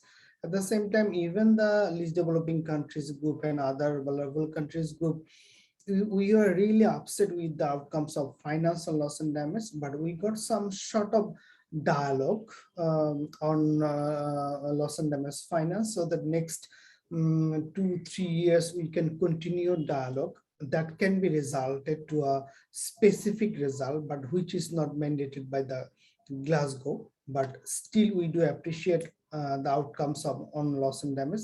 We are really prepared to work next 2 to 3 years to get a clear and precise structure for loss and damage, particularly financing for loss and damage activities. You know, I'm from one of the most vulnerable countries, from Bangladesh, and our communities and vulnerable communities, we are really facing the loss and damage. That's a reality. and Glasgow Climate Pact clearly recognized loss and damage is the reality and potential risk of the loss and damage. So we are very much looking forward how we can work together so that we can reach to a very specific institutional structure so that we can deal the inevitable loss and damage. Let me stop here. And I do appreciate Professor Marie Clara, and thanks all of you. Thank you very much, Hafiz. And it does feel like an advance, maybe a modest one after many, many years of argument and advocacy from AOSIS and the most vulnerable nations. But I think it was a step forward, and certainly going to treat it that way. Now, there are loads of great questions that I've seen in the Q&A. I don't know whether our moderators, given the scarcity of time, dare give one or two to our panel to answer. I don't know whether that's within my mandate or yours, but there are some great questions. Should we bring one or two forward? What do you think? Yes, absolutely. Thank you very much, Advocate Cameron. We do have one very interesting question that's come in that multiple participants have actually asked, and with all thanks to them joining us, we have Beatrice Files from the University of Manchester and Dennis Antolini, who's a member of the WCL and joining us from Hawaii, who asks whether the lack of inclusivity that some people are suggesting that has occurred of certain communities, including Pacific Islanders, most impacted by climate change, has created some kind of a trust deficit that has emerged as a result of COP26, and what this means for transparency, and also how this was impacted as a result of what occurred at the closing stages of the COP with regard to the debate around coal. Okay. So I venture to suggest that everybody will have a view about that or those questions. But if I could just follow the order, if you don't have a particular view, that's fine. But if I could start with Paul, deal with the inclusivity question, if you'd like, but also in the end game, the debate over whether or not phase out or phase down, how significant it is, and maybe you could deal with those 2 points. Okay, well, very quickly, because there's a lot that could be said about both of them. Yes, understand. You want me to speak about none? I'll go ahead.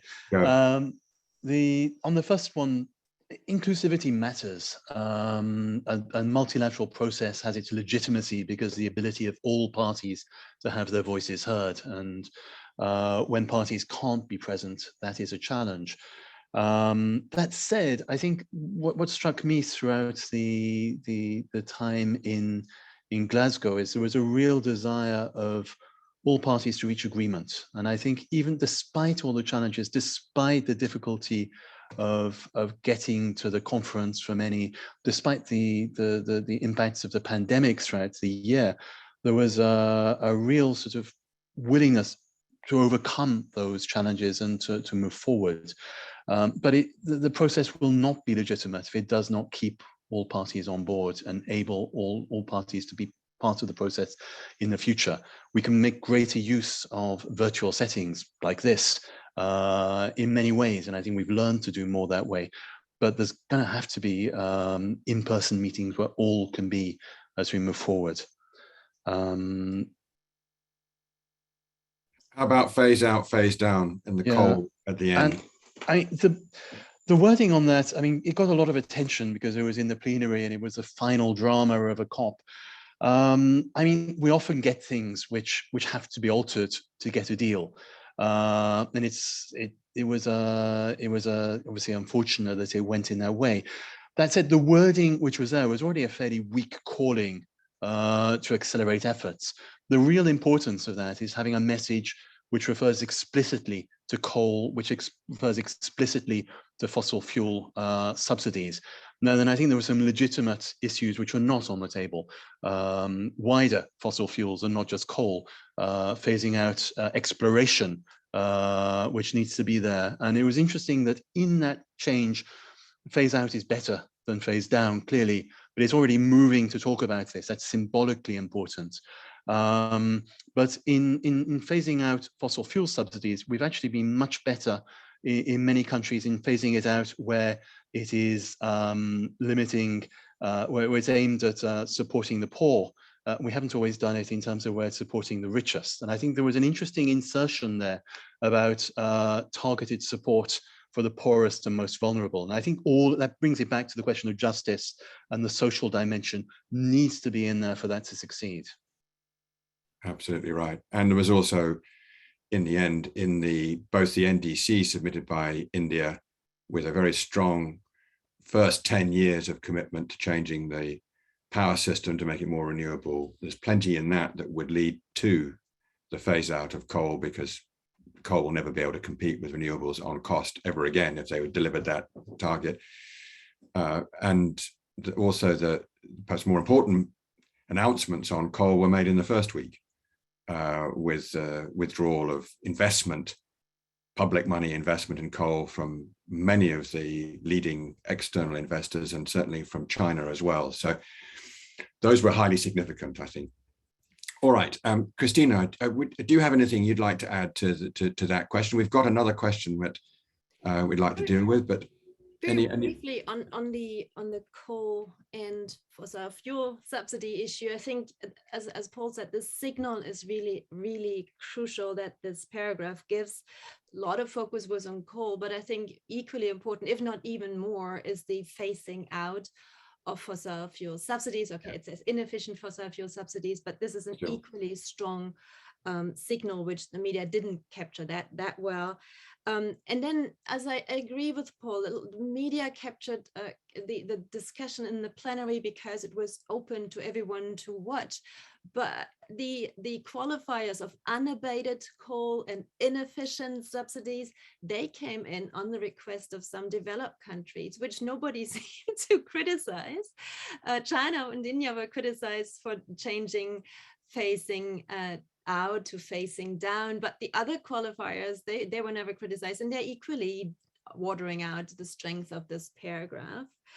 Another comment, I think there was also a bit of a misunderstanding maybe by the presidency, but if we look at the US-China declaration that came out a couple of days prior to the closing plenary, the word there is phasing down of coal, and that was the clearest indication of where this was headed and how far China was willing to go. And then phasing out in the final draft text was maybe a misunderstanding or misreading of what was, already indicated in the agreement between those two states.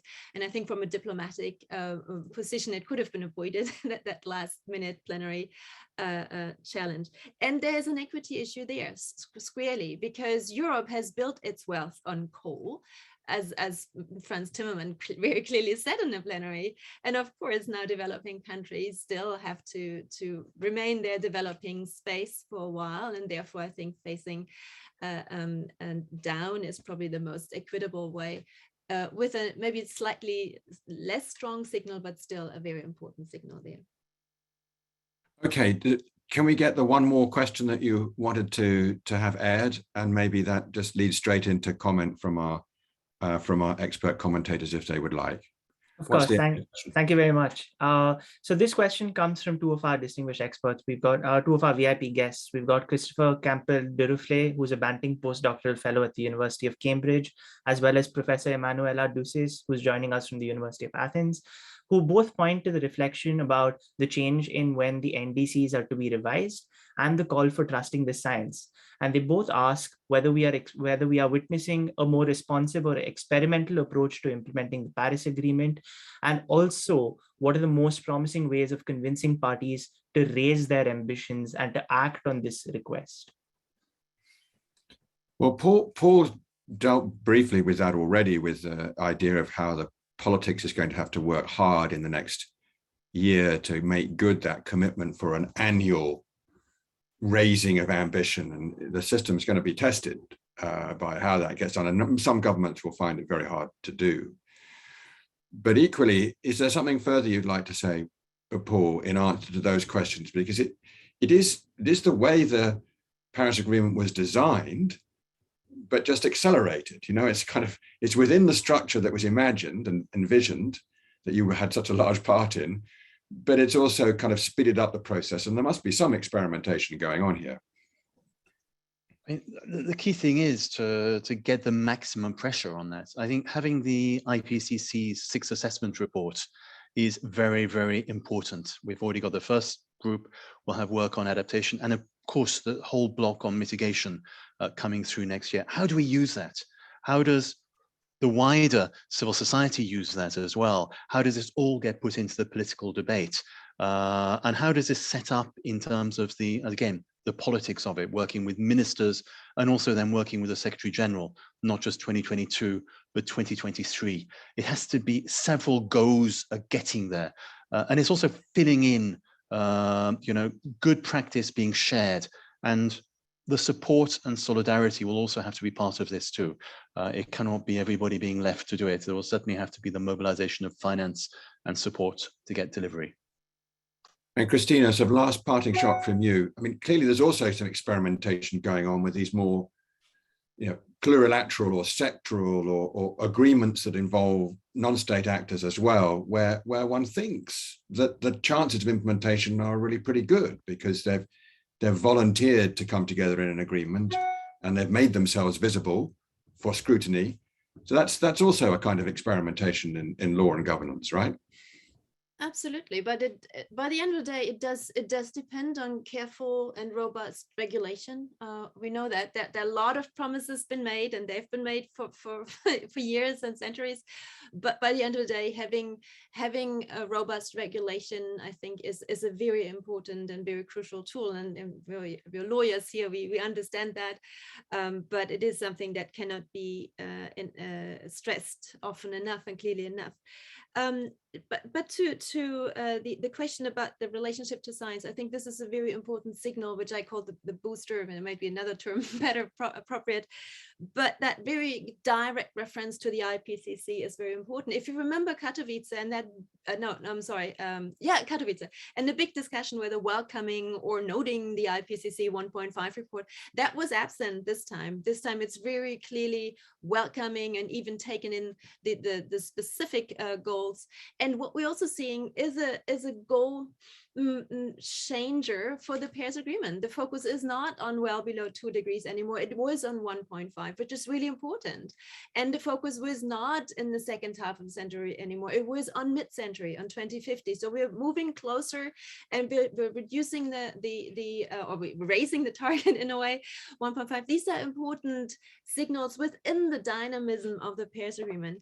And a very short, brief remark. I did not read the cover decision in a way that parties are now supposed to update their NDC every year. It is really only for next year, for 2030. And then the usual cycle, 2025, and every 5 years kicks in. But a party is never prohibited from increasing its level of ambition at any given moment in time. That is something parties can always do. You're quite right, but I'm choosing to read it that way in order to get speed up. But it's also the case that Mary Claire's lecture made it absolutely clear where this goes, where the flow of political commitment through policy mechanisms finishes up. And so I would very much like that connection to be really well understood, that we are accelerating a process which will ultimately lead to new law and regulation of key sectors. Right, but we've got to move on. We've got to move on. We're already behind. I'm so sorry. That's my fault. But thank you very much, the first panel, and answering the first question. The next question is, converting ambition to obligation, what are the most promising new directions post-COP26 for law and public policy to address climate mitigation, adaptation, and finance at scale? And we have 2 lead speakers here. We have Douglas Lays and Wendy Miles, both QCs from different parts of the world. But yes, we have Douglas, that's marvelous. Douglas, you lead off with your answer to that question, please.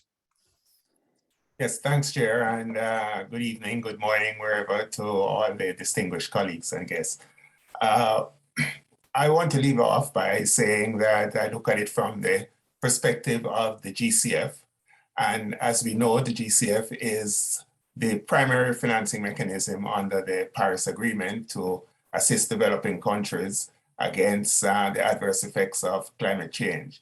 And as a consequence of that, we report to the COP annually, and the COP gives us guidance as to the directions we should follow for the forthcoming year. And in that context, we had submitted our updated strategic plan to the COP, which the COP has endorsed. And that strategic plan has four fundamental pillars. One is transformational planning. The second is catalyzing innovation. The third is mobilizing finance. And the fourth is strengthening domestic financial institutions. And we like to look at the GCF as that vehicle between, or that bridge between commitment on one hand and implementation on the other. And we are the bridge which actually carries out that implementation, where the rubber hits the road. And from the perspective of the first pillar, transformational planning, we, through what we call our readiness window, which provides grant resources to developing countries, help them to develop the appropriate policy framework and the appropriate legislative framework, where they are better able to address, as Professor Marie-Claire had said in a very admirable lecture. She really brought all the issues together in an admirable way. That legislative scheme, that policy framework, enables these countries to access the resources of the GCF on concessionary rates. Now, in doing so, we also provide training for the public officials so that they are able to write and develop the appropriate concept notes, the appropriate funding proposals, consistent with the GCF mandate. So we are better able to discharge our mandate in approving projects which come from these countries. And every country is entitled to a certain amount of grant resources to help them develop this framework. The second is catalyzing innovation. And in that context, we were given the mandate by the COP this year to focus a lot on adaptation activities. So these are the so-called nature-based solutions, which we work with local communities, the local institutions, in providing nature-based solutions so that they can supplement or complement the existing infrastructure and over a longer period of time, eliminate the hard infrastructure with more nature-based and climate-friendly solutions. The third area, which I mentioned, pillar, was mobilizing finance. And in this way, we do this by way of equity participations with the private sector. And we are able, because of our high risk tolerance, to come in at the bottom of the strata or the lower level of the strata, where we take the first loss in relation to equity positions. So our capital is mainly used for feasibility studies, exploration tests, project preparation activities, because as we know, the private sector is very risk averse, and if there's not that commercial return on the capital, then the capital won't be deployed. So there's great comfort when the GCF comes in with a portion of the financing, which allows the private sector to see the viability of a particular project, which are all, as we say, consistent with our mandate, climate-friendly projects or green projects. Then if there is viability, of course, the private sector would come in with their capital, which is protected and cushioned because of the GCF capital. And the fourth pillar is strengthening domestic institutions, where we are now working with the national development banks, and we use a guarantee instrument to ensure that the credit default risk of the borrowers from those banks is shifted from those banks to GCF. Of course, a condition of the guarantee is that those banks in financing these projects would ensure that they are green, climate-friendly projects.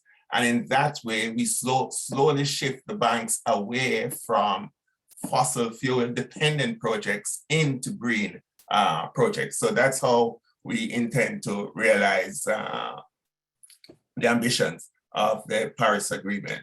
We do also have other projects where we are doing a pilot, and I'm pleased to say that when the pilot was revealed at COP26, a number of other countries jumped on the opportunity and said they wanted to be a part of the pilot. And this pilot has to do with repricing the existing infrastructure assets because of the fact that we have the frequency of the storms, the hurricanes, what have you. And for instance, Dominica, a country from the Caribbean where I'm from, 90% of its GDP was wiped out in a particular hurricane event.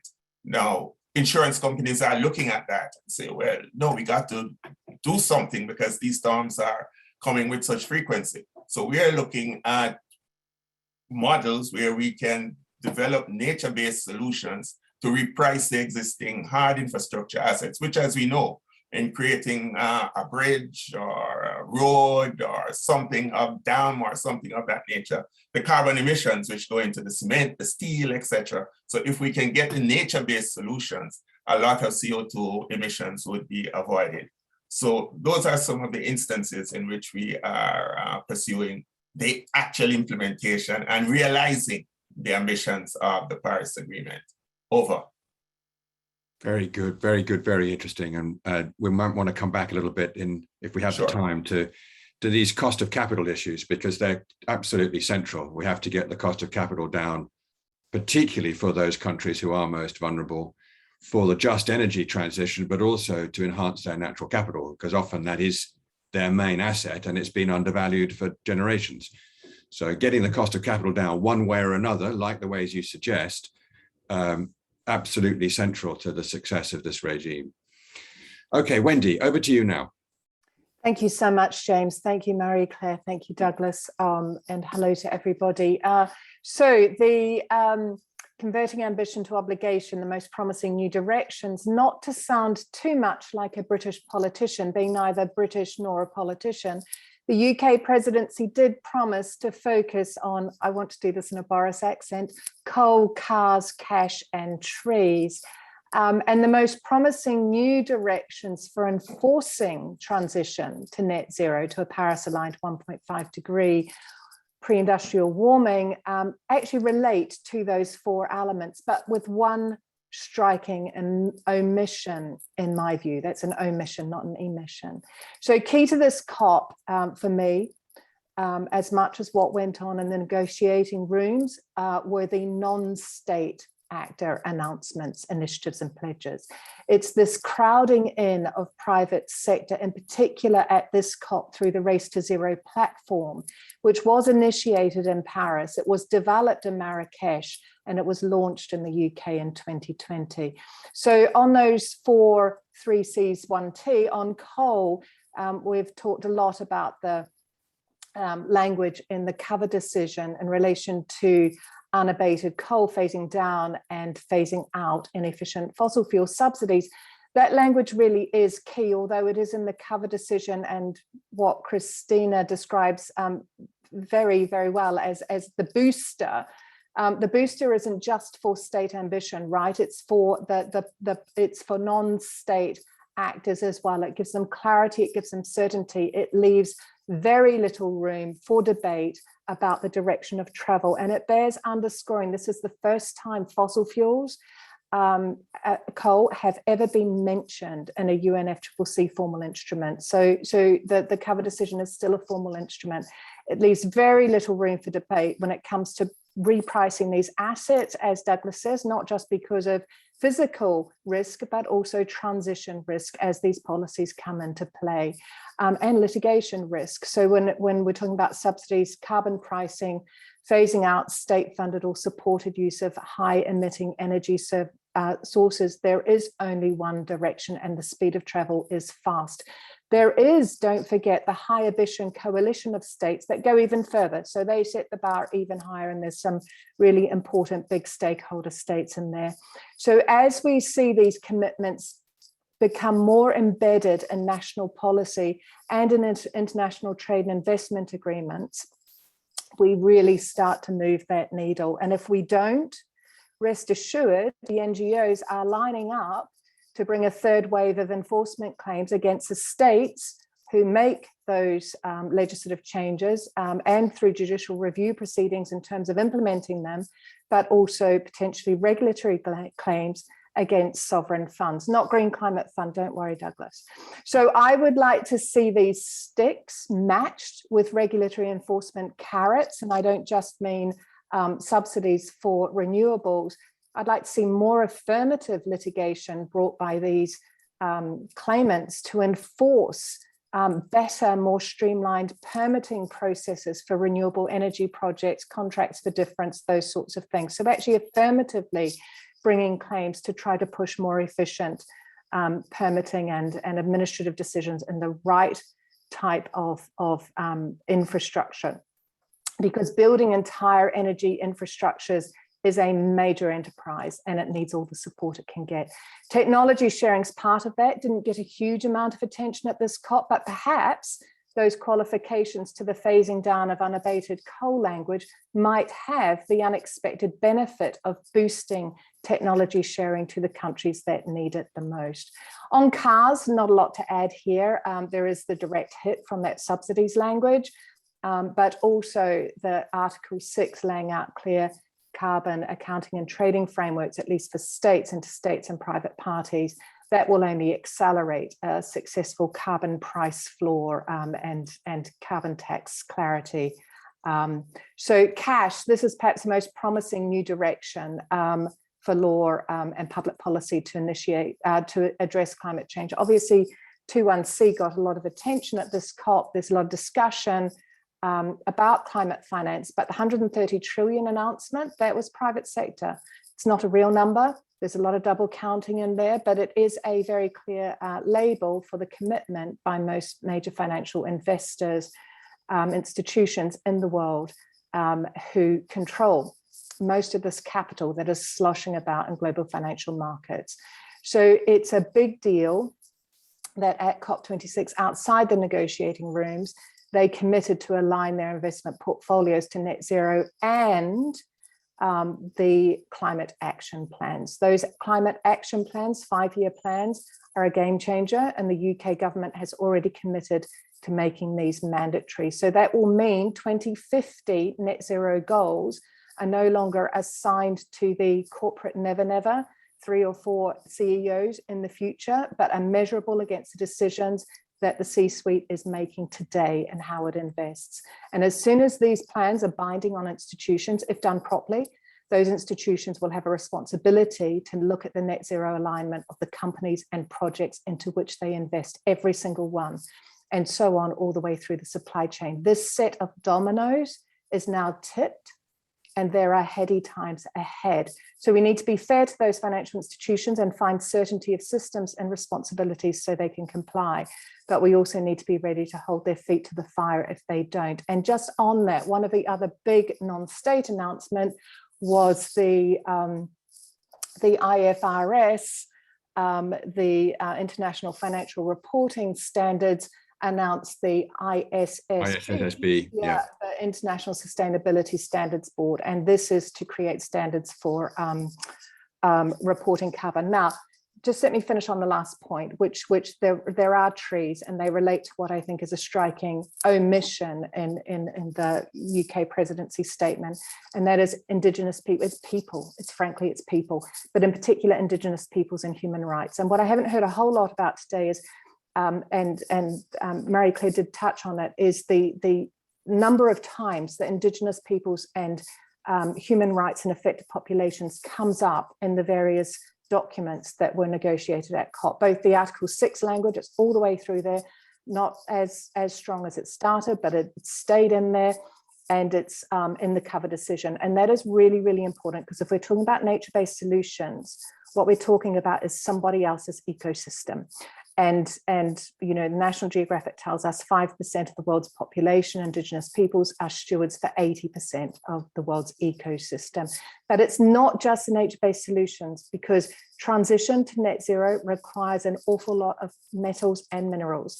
And it's the extractive industries that are going to be critical to the success of transition in practical terms, but or a huge amount of those extractives are coming from developing countries. So what was missing to me on the COP presidency wish list, but was there as a solid drumbeat in Glasgow, was Indigenous people's rights. We don't transition without the extractives. They will drive our success or failure. And those, along with the nature-based solutions requiring forest lands, coastlines, sea bodies, all require that we find a system that somehow addresses those human rights, affected populations' rights, Indigenous people's rights in this transition. So what I fear for, without the rule of law really being the security blanket that wraps around transition, is that we stop making this all about accounting for dollars and we start making it all about accounting for carbon, and we forget about the rule of law and the structure and the protection of people's rights and the environment, which underscores that. So that's where the law really has to fill in on that and step up. Really good, Wendy. Thank you very much. Yeah, I think there's a huge amount there we could and should perhaps follow up on, but let's just for now say that in each of those areas, there does appear to be something that looks like progress and something very particular for law and lawyers to do. I do think you're right to highlight this bringing together of standards, because I think it'll make it easier for the financial regulators to regulate around a common standard, and it will have a major knock-on effect. It's also true that the Bank of England is already using very large carbon prices to stress test the balance sheets of the banks. I mean, they have a range, and it's all much bigger than what's there today. I mean, going up to very large, many hundreds of pounds a ton. So there's something in the pricing of carbon that is already affecting the regulation of the industry, which is productive. There is a question that we probably need to address in the chat that we'll get to in a minute about how one prepares for these markets emerging, and particularly in countries where the private law systems are not all that well advanced. But equally, the human rights, community action, access to justice, and also the sort of parallel debate on ecocide, which is gaining strength. These are all very powerful forces in the law that we need to take account of in this next phase. But now I think we've got to go to our experts who are waiting patiently. And Veselina Harenpleva is the first off the rank, and then we're going to go to Megan, and if she can or when she can, Alice, but at the moment Alice isn't with us. So we're going to start with Veselina and then go to Megan. So Veselina, Vesi, you go first, please. And we've got to keep it really crisp, I'm sorry, very short. Yes, thank you, James. And just to say, Marie-Claire, congratulations on an amazing, inspirational lecture, and also on putting together this amazing and wonderful experts roundtable. So we all learn a lot from each other. I think we should continue and even draw more from the countries where we work in the emerging markets, because the expertise, I mean, the knowledge gap there, but the demand for knowledge is enormous. It's difficult to come in and add anything from Douglas and Wendy's powerful presentations. But so I'm a senior counsel at the regional multilateral development bank, and I just want to highlight probably 3 key areas that are particularly relevant, and I think it all has been covered. But from our perspective, as Douglas mentioned, the topic about money and finance is critical for all COP discussions up until this one. But while this COP maybe open up with a clear admission by the developed countries that they were not able to meet up the $100 billion commitment, at the same time, the first week was incredibly powerful. I think you will all agree. We saw how the financial community was very active and came up with a number of commitments with new initiatives. The development banks as well kind of scale up and committed to additional focus on developing markets on climate finance, so mobilization of climate finance. So I think what is critical here is that at this COP, really we heard from the private sector, from the financial community. And I think private sector mobilization is essential to reach the $100 billion US target, but also, to turn these billions into trillions, which are needed annually for a low carbon transition. This is very much linked to what Wendy mentioned about the sustainability reporting standards. So there is a clear a demand, of course, from investors, but also hopefully a convergence into a more harmonized, high quality, robust, sustainability disclosure standards that will help direct the capital away from fossil fuels into more innovative, renewable energy, energy efficiency, into nature-based solutions. So I think we have already the commitments by the private sector and also, of course, the public sector, private finance. So from our side, we have, committed to work even closely with private sector clients and to step in to de-risk investments so that we bring additional, 75% more of private sector finance.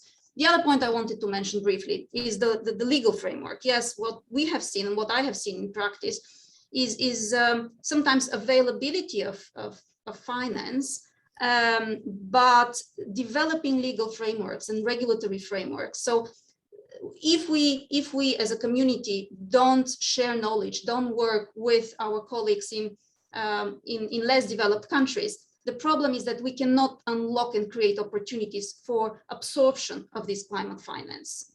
So I think this is essential on a regional level, as Marie-Claire mentioned, in terms of renewable energy, sector-specific legislation, but also on a more fundamentally kind of overarching umbrella climate change legislation, as we have in the United Kingdom, as now recently, I think yesterday or the other day, Greece announced a new climate change law. So intermediate sectoral targets enshrined in the legislation,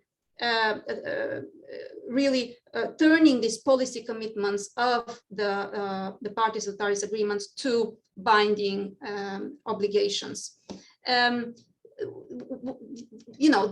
other point that I wanted to mention is that effectively what I think the push also on lawyers is to strengthen not only kind of the climate commitments, but the broader environmental and social protection into a much broader set of legal frameworks, looking at the security and company laws, looking at environmental laws, ESG reporting, land use planning law. So I think there is, as Marie-Claire mentioned, a demand, a kind of a commitment by the young generation, because we say it's their future and it is shared responsibility, but also an increased demand in updating our legal framework in order to make it climate positive, sustainability positive. And final point I wanted to mention, which is already there, is from my perspective, this recognition of which came, the last few months and very powerfully at an international level, of the mutually reinforced relationship between human rights and the environment is fundamentally going to change the way we practice and implement law. And we have seen that case law in certain countries against governments, but also against companies, are already establishing a very clear connection between the human rights and the right to a clean environment. So there is a lot of work for the new generation of lawyers to step in, and take the torch. So that's from me. Thank you. Very nicely done. It certainly is. And one hopes that they can be inspired by the folks on this in this event. So next up, Megan, are you ready to come in with your comment? I am ready. Thank you. Thank you, James, and congratulations, Marie-Claire, and for bringing us all together and for your incredible lecture. And Wendy and Douglas, thank you for incredibly insightful comments.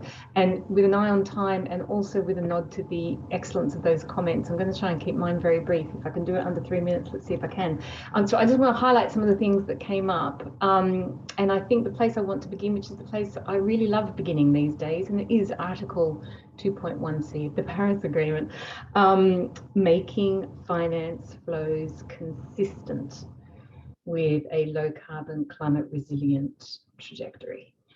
And if we take that as our North Star, then we begin to see that that law already exists, and it is up to us in legal, regulatory and policy circles to bring it to life. So I think that is our imperative now, to bring this to life. So as Wendy mentioned, the pledges of the private sector, and I think that, so there's two things, the public sort of sector money and the private sector money, and Douglas covered certainly the GCF, and Wendy highlighted what's coming out of the private sector. And I think both of those things are obviously encapsulated in making finance flows consistent. It is all finance for everything now. So those pledges of 130 trillion of asset, well, I want to be really, really careful about my language. So a pledge by private sector entities with 130 trillion of assets under management. That's a very positive thing. The UK mandatory transition plans, very positive things. But the question is, how do you get that money and how do you get that reporting into places where it's needed, into climate change, as opposed to just buzzing around the world into the things it normally goes into developing countries and into adaptation. And as Douglas pointed out, there is, the business case for adaptation can be a really difficult one to make.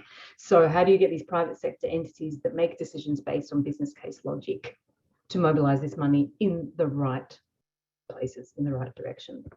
And I think that really creates opportunities for national level law and regulation and policy here, incentives and disincentives, and also some coercion in terms of law and regulation to help rectify the market failure that has dogged climate action thus far.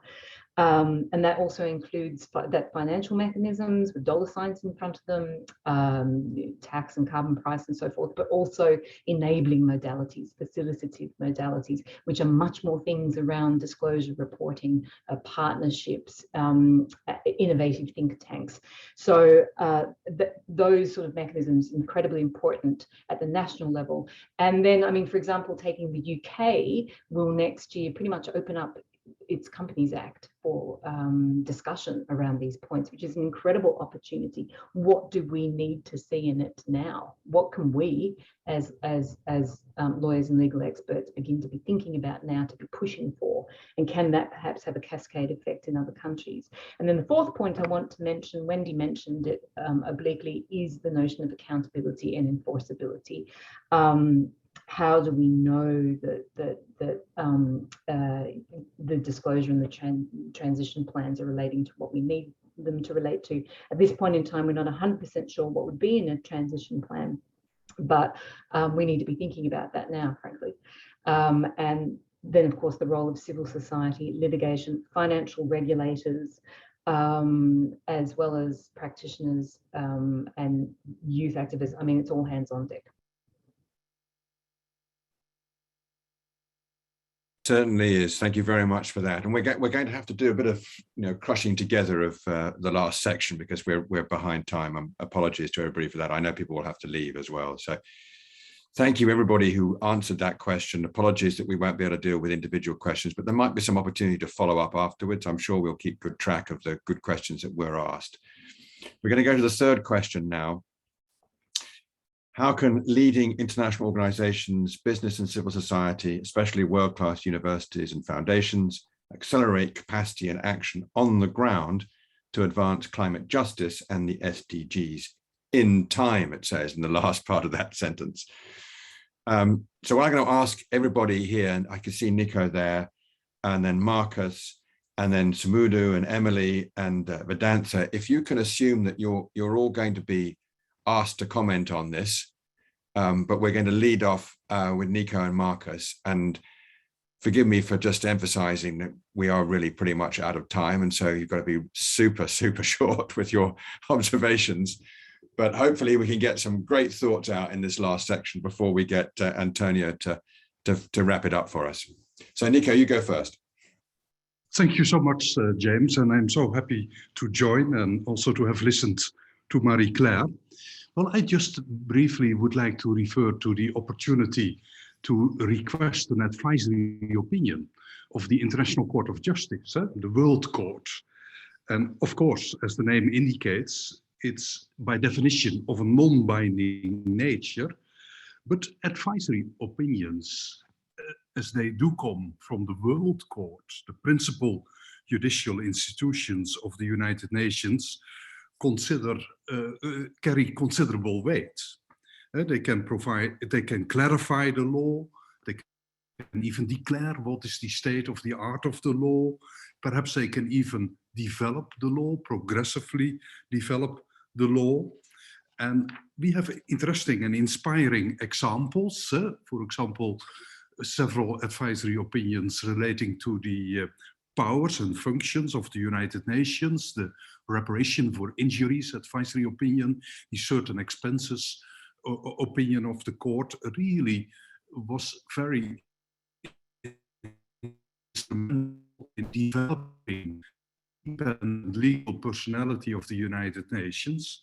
The Namibia opinion, certainly legality of nuclear weapons opinion. So I do believe when in the field of international climate law, we can draft a question and we can find a majority for it in the UN General Assembly. That is a precondition. I don't think you should ask a specialized agency such as the WMO or the WHO to ask for the question. It is much better when the only plenary organ of the United Nations poses that question. And so what kind of legal duties emanate for all states and in general, and industrial nations in particular, to mitigate climate change, as well as to adapt to it, among other measures, to reduce greenhouse emissions. Of course, that can be refined, but in my view, that could be a very interesting development. And I'm happy to see, and there I end, James, that there is an interesting movement among small island developing nations, Vanuatu, the Maldives, Tuvalu, also among civil society organizations, to go for such a question. But we need many more countries, including the United Kingdom, to have on board. Thank you. Thank you, Nico. Yeah, nice to see AOSIS find some way of expressing themselves in the legal context as well. So Marcus, you next, please. Yes, thank you very much, everyone. And what a wonderful lecture and discussion thus far. I think it shows what the convening powers of higher education institutions can do. And I say that on a day that the union that I belong to called a strike, because I think we also need to take care of these higher education institutions and keep them sustainable for the future. But what can universities do? I think we need to teach much more climate law. You cannot, in my view, teach a WTO law course without teaching the interaction of trade law with the climate regime, with the Paris Agreement. More and more, trade law is about climate change. More and more, any form of law has to adapt, has to change, has to take climate change into account. That is exciting. That's slightly scary for those of us who've been in the business for some time. It's said that you only change your textbooks once or twice in a lifetime. I would plead for changing the textbook more often, because I think we need new legal research. We need new interdisciplinary insights into teaching climate change in all its facets. So teaching contract law means teaching climate change. Teaching tort law means teaching climate change. Teaching constitutional administrative law means teaching climate change. And if you nodded to all these questions, please, please, please apply to the 2 gold-plated postdoc positions that we have at Hughes Hall, at the Center for Climate Engagement, and at the law program. So work for us as a college assistant professor of law. Please, please, please. Thank you. Sorry for that last bit. That's great. That's perfectly in spirit, Marcus. Excellent. Okay. So very briefly, if possible, Sumudu and then Emily will probably finish us off because I gather Vedanta is not with us. So Sumudu, please. Thank you so much. So very briefly, I would like to draw attention to the recent Human Rights Council resolution recognizing a right to a healthy environment for the first time. And already a lot of people have spoken about the need to incorporate human rights into climate action. And I would like to add this resolution to the tools that we have and to see how we can use this in relation to climate action, particularly with regard to mitigation, adaptation, because that's what we have to do right now for this generation and next generation. Adaptation would be crucial. So how can we incorporate human rights into adaptation programs and use this right to a healthy environment resolution in our action as a very important tool. And I would like to add to what Marcus just said. I have been advocating this for a very long time, that we need to educate the next generation of lawyers on climate law, not just as a separate course, but incorporate climate law into everything we teach, because everything we teach will be affected by climate change. So I will stop there. Both brilliant and very apt points. I hope that message is going out really clearly amongst this group, because in both ways, the human rights and environment, that's a big step forward. I think it'll be very important when translated into specific legal actions, because people will need to express themselves through the law, sometimes to avoid some of the responses that will come in their jurisdiction, but also this idea of feeding the relevance of climate to the other disciplines within law and making law better at talking to each other across disciplines. Yeah. We haven't been so good at that, let's face it. Okay, Emily, nice to see you. Thank you for being there. And we're not that late, but we are a bit late. So yeah, it's over to you. Thanks, James. Thanks. And I will keep it very, very brief. I mean, it's super interesting. Everything that's been talked about is this point around capacity building, this point around, kind of really making sure the next generation of the legal profession is tooled up. But I guess in the context of the work that I do with non-executive directors on boards, the same is true there. All of the different roles that sit in a boardroom need much more education and awareness and understanding, not just of the issues, and they run the gamut of all the things that we've been talking about today, but also in terms of how they interact with one another. So I think, one of the really critical things that we're working on is making sure these independent directors are equipped with the right information. And as they start to bring in, questions into the boardroom, that they're also sort of challenging, the kind of the thinking, whether it's the financial decisions, whether it's the decisions about operations and business models. And I think, where we'd really like to evolve this to is obviously the general counsel and company secretaries have such a critical role to play in this conversation. And so it's not just the kind of cross communication within the academic world and the different disciplines within the legal community, but I think also kind of making sure that within the boardroom, both the council feels very empowered to come to the board with specific questions and suggestions, but that the independent directors and other members of the board feel that they are kind of empowered to ask questions of general counsel. So I think I'm kind of keen for us to make sure that we don't lose this ability to be communicating between the legal profession and the boardroom as we move forward with the work that we want to really focus on. So really appreciate, I'm going to stop there and keep it very kind of targeted. There's a lot more I could say about boardrooms, but I just really appreciate the wealth of information and insights that have been shared that we can really bring to the fruitful work that we have going on. Well, it's absolutely vital work, and just changing the diversity of opinion and different types of thinking in the boardroom is is critical, isn't it? And obviously the role of the general counsel, very important in many, many companies. They're often board members. They often make vital decisions on supply chains and the like. So hugely, hugely valuable. Now, I'm being pressed to see whether we can get one question out, because it's a very good one. Can we get Chi's question out to you? Who's? Yes. Would she like to ask it directly? Oh, maybe. Okay. Got access. I can't see on my screen. Yes. Okay. Can you get your question out crisply, very briefly? Okay, thank you very much. So my question is, so how do we think about, for example, how to establish a collaborative regulatory framework for the developing countries' carbon finance markets? So because in my opinion, I think maybe it's very hard for those underdeveloped countries to effectively establish a carbon finance market, as they may have some disadvantages or the lack of some fundamental private law foundations.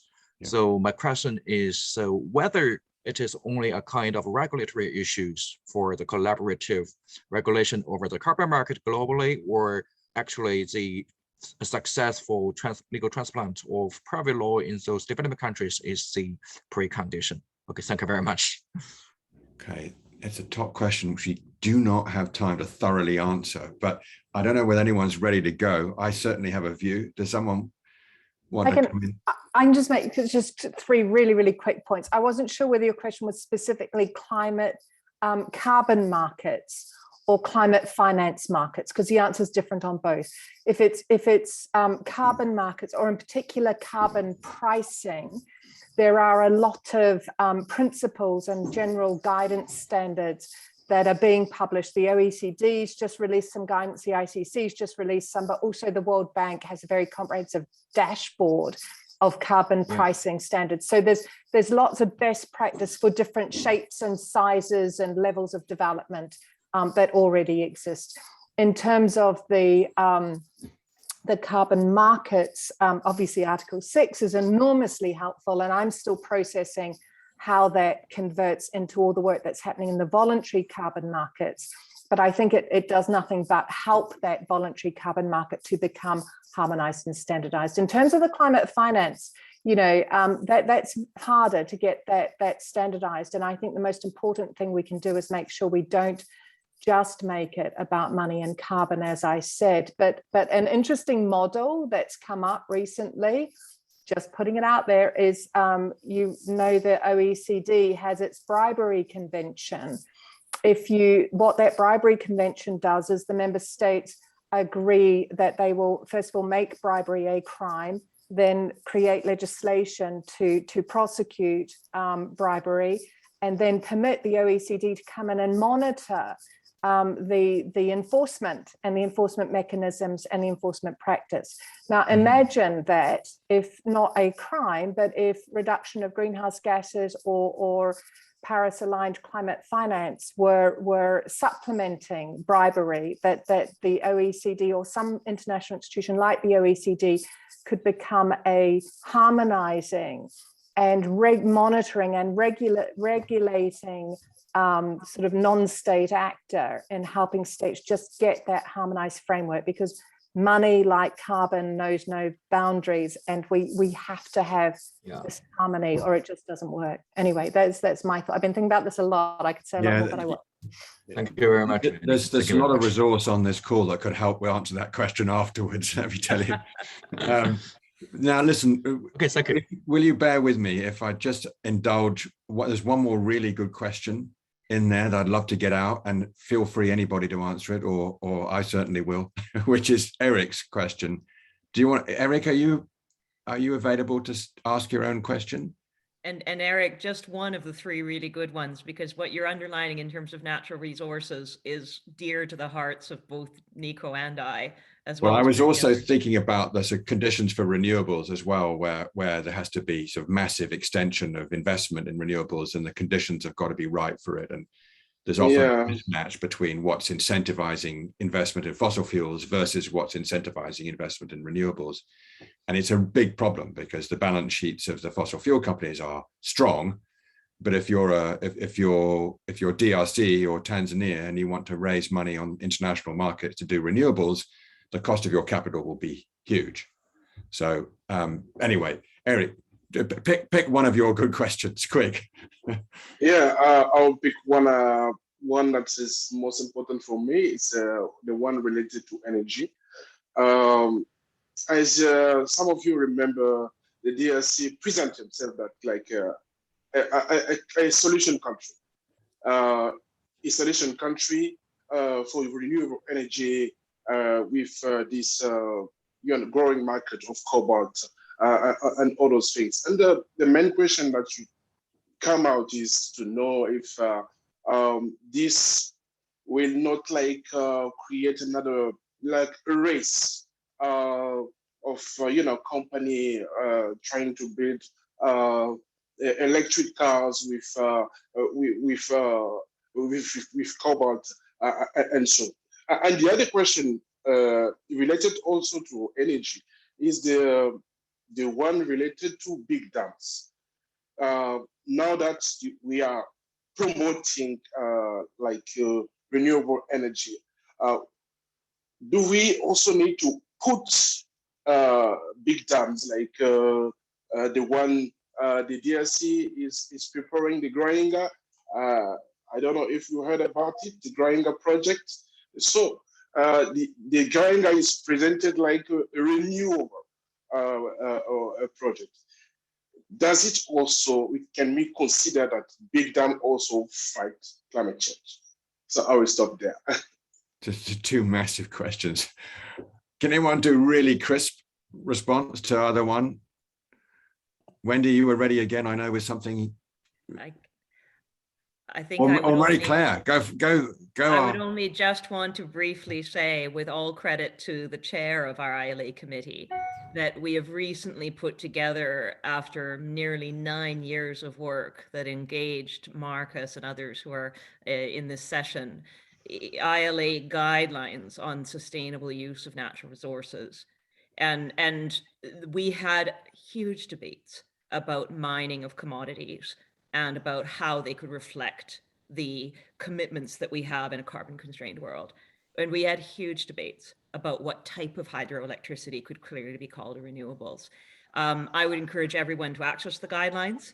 I hope they are helpful. Eric himself was an author of some really important aspects of them as an expert from his country. And he's raising questions that either we fix them or we can't implement all our commitments here. And we have to fix them in Germany, all the way to the DRC. All over. Yeah. Okay, we got to go. We got to go. So you don't need any more from me other than to say thank you very much. I've got a whole long script of people to thank here, but I'm just not going to do it. We'll put it up on the screen afterwards if we possibly can, because there's been loads of people involved. I feel very embarrassed that we're over time, and we've got Antonio waiting to speak, and we've got Professor Vignoles ready to introduce Antonio. So I'm just going to say thank you very much and hand over to Ana Vignoles to introduce the wonderful Antonio Benjamin. Thank you all very much. Well, I just wanted to start by introducing myself. I'm Ana Vignoles, Director of the Leverhulme Trust, and we're really delighted and very proud that the Trust has not only supported this amazing event, but also Marie-Claire's visiting professorship. I think we all agree her lecture was fabulous, and we clearly need her intellectual leadership. So I'm not going to say much, we're running out of time, but I was very struck by one particular issue that's emerged this evening, and that is that in my own research, I study individuals who've often been left behind socially, economically in our societies. And it's really sobering to think about the fact that the most vulnerable groups globally will also pay the highest price if we don't prevent further climate change. And that seems to me to be very core to any of our efforts going forward. And although that seems a rather a glum note, I think it's really been inspiring tonight to hear the optimism and the incisiveness, the determination of this group. And as I said, the Trust is really proud to play its part. And so without further ado, I'm going to turn to Justice Benjamin, who will, I think, close this event for us. Thank you.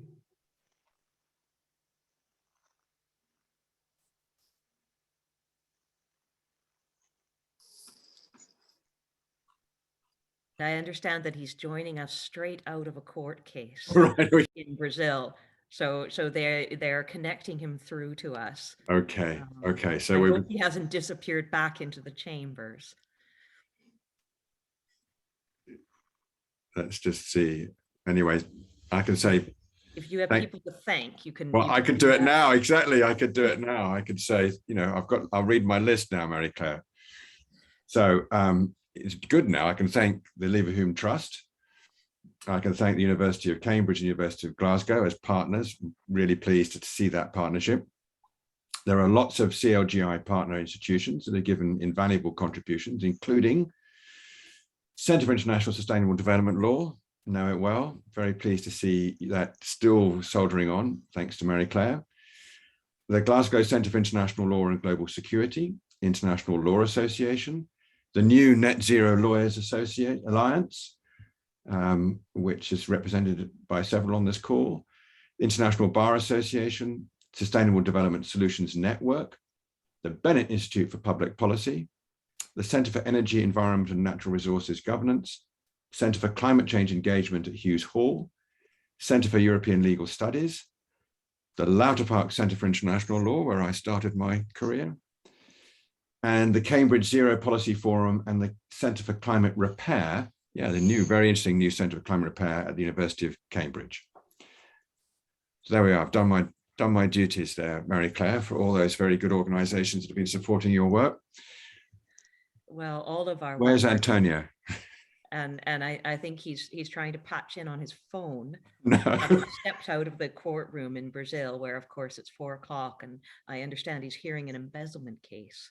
Oh no, we could be some time. And more. But if we can give him maybe 1 more minute to join us. Sure. And in the meantime, I saw that we had a couple of our colleagues, including Michael Mailing and also Megan Bowman, who had wanted to add a few extra answers to some of the questions. And if we have time for them, then no, feel free. If we'll have to be ready to switch if Antonio appears, and we have to be respectful of other people's things that they must do at whatever time of day or night. But go ahead. Who is going to go first, Mary Claire? You can call them in.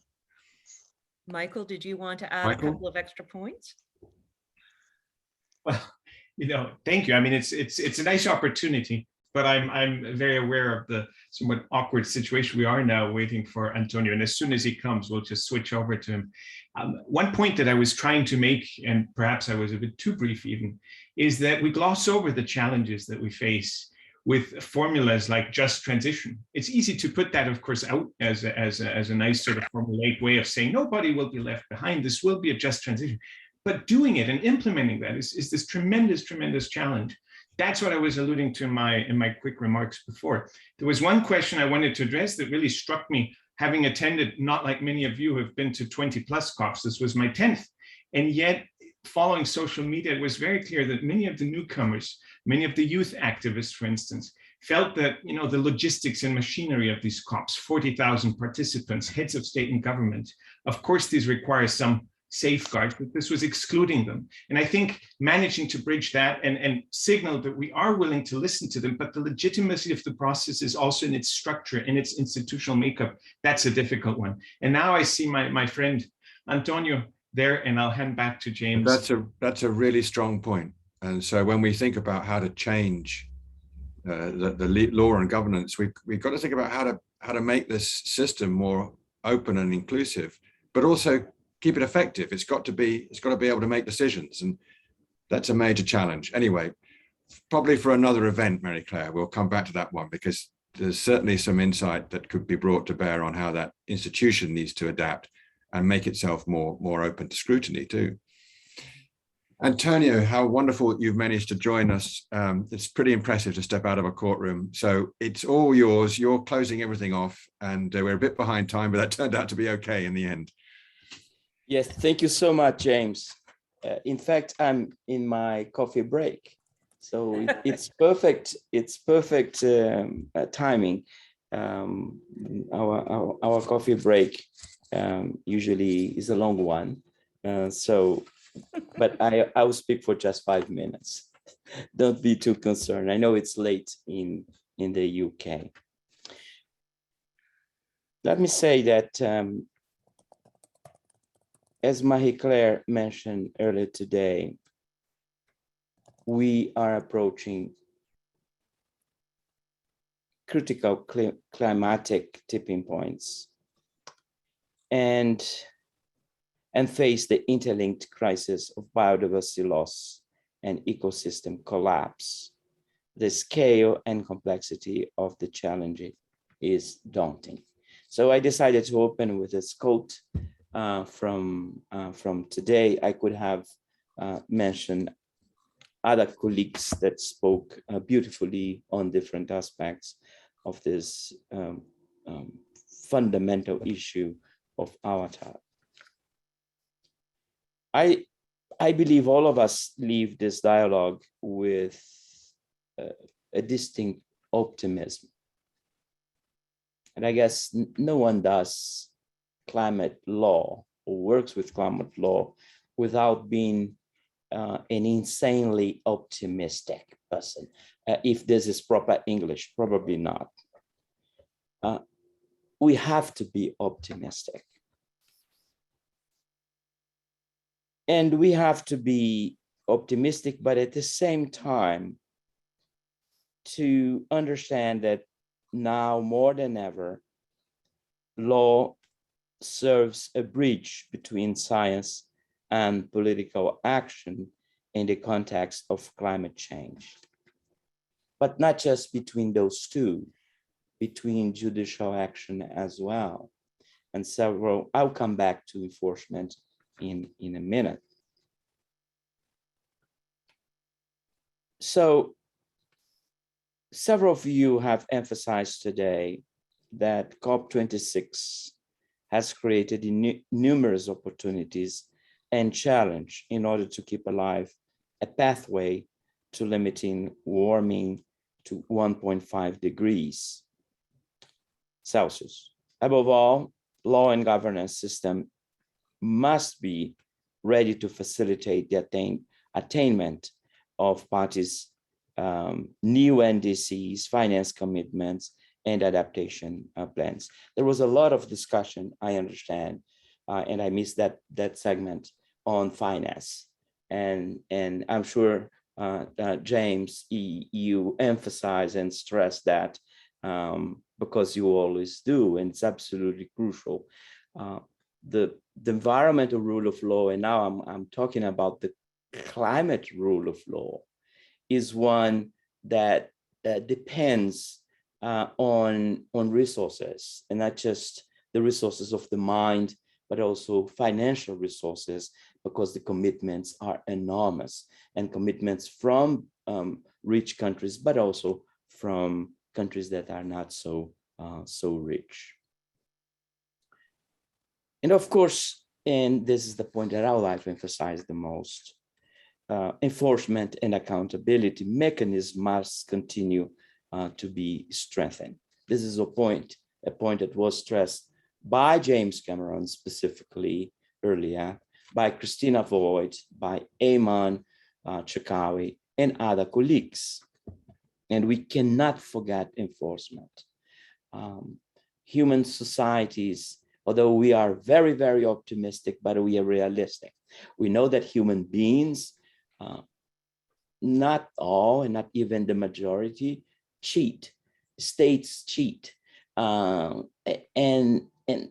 for so many reasons, we deceive ourselves and we deceive others.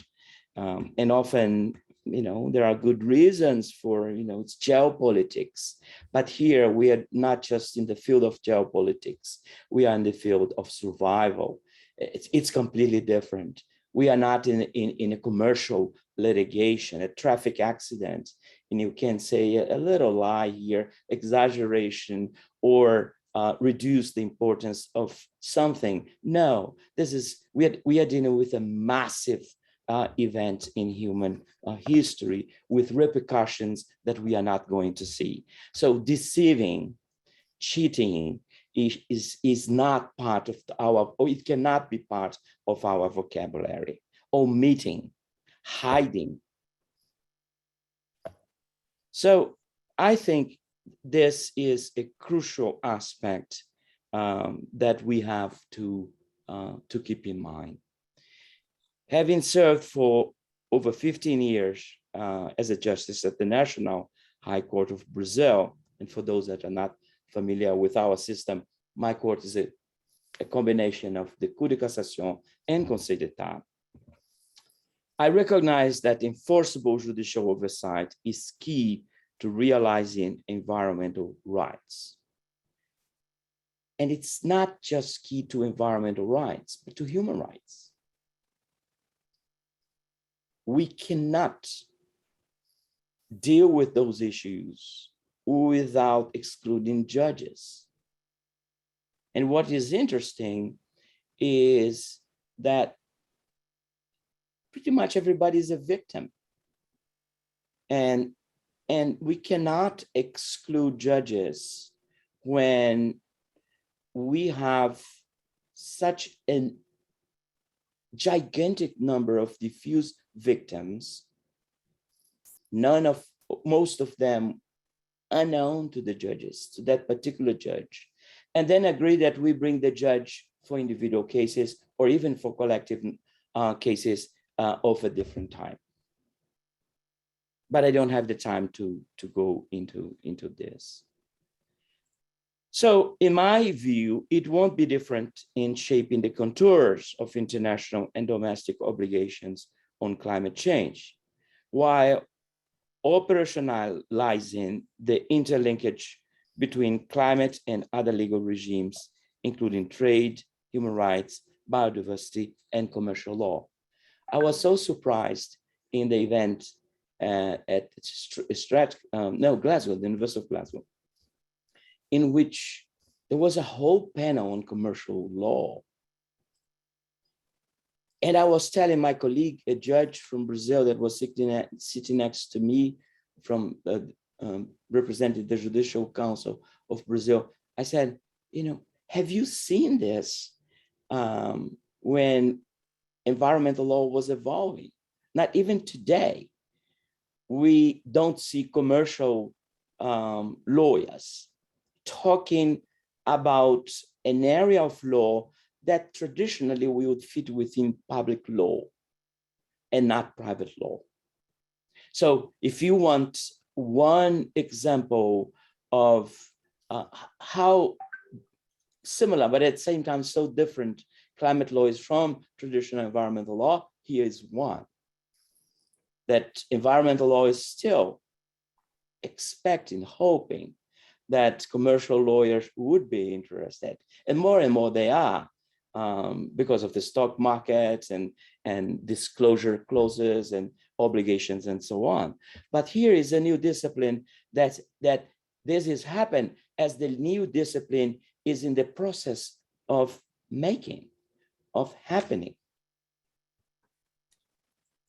So I think that we also need to make sure, there's just a caveat, that we act in a manner that we assure the independence and the integrity of judges. And this is crucial. We judges, it's not just enough for us judges to think that we are independent and that we act with integrity. The most important thing is whether society sees us in such a manner.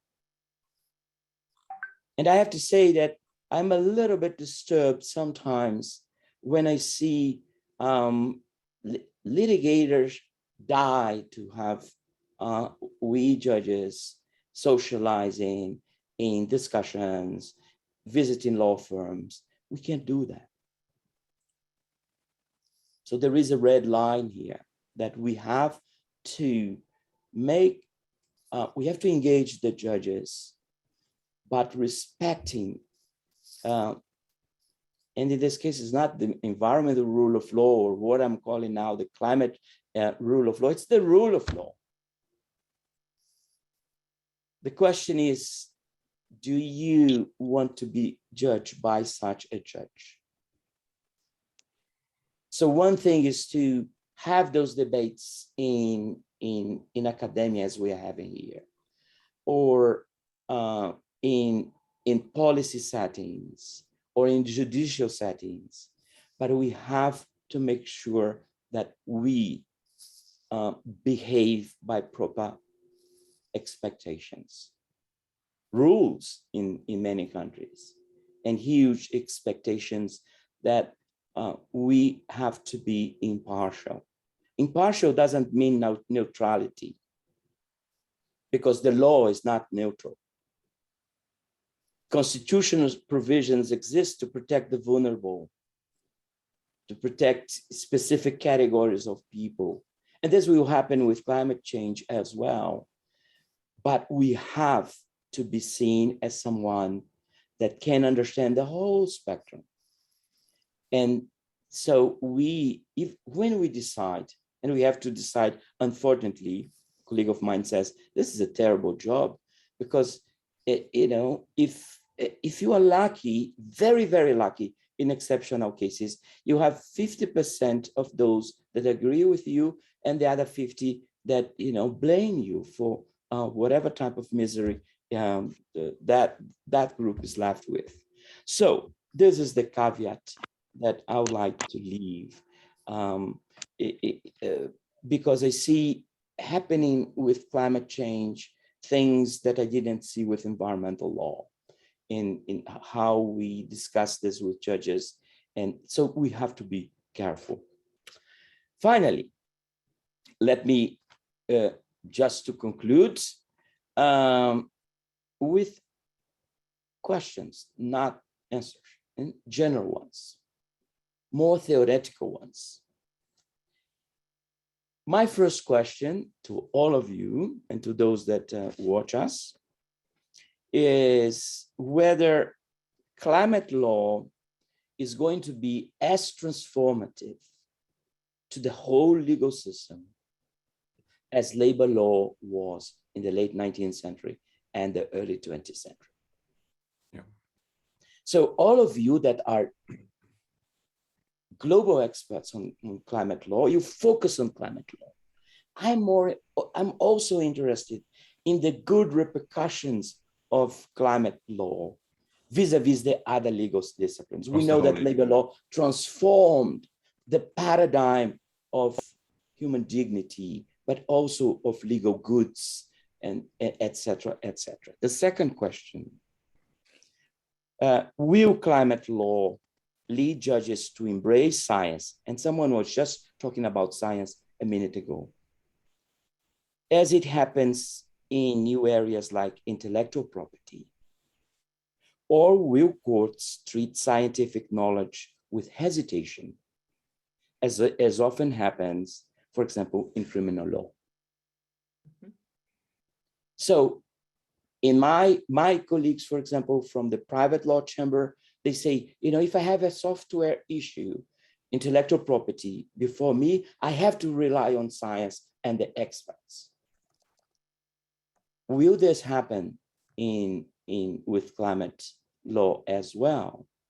Or will it be like criminal law, when there we have scientific evidence and the judge can say, I will not follow that? And my very last 2 points, will climate, in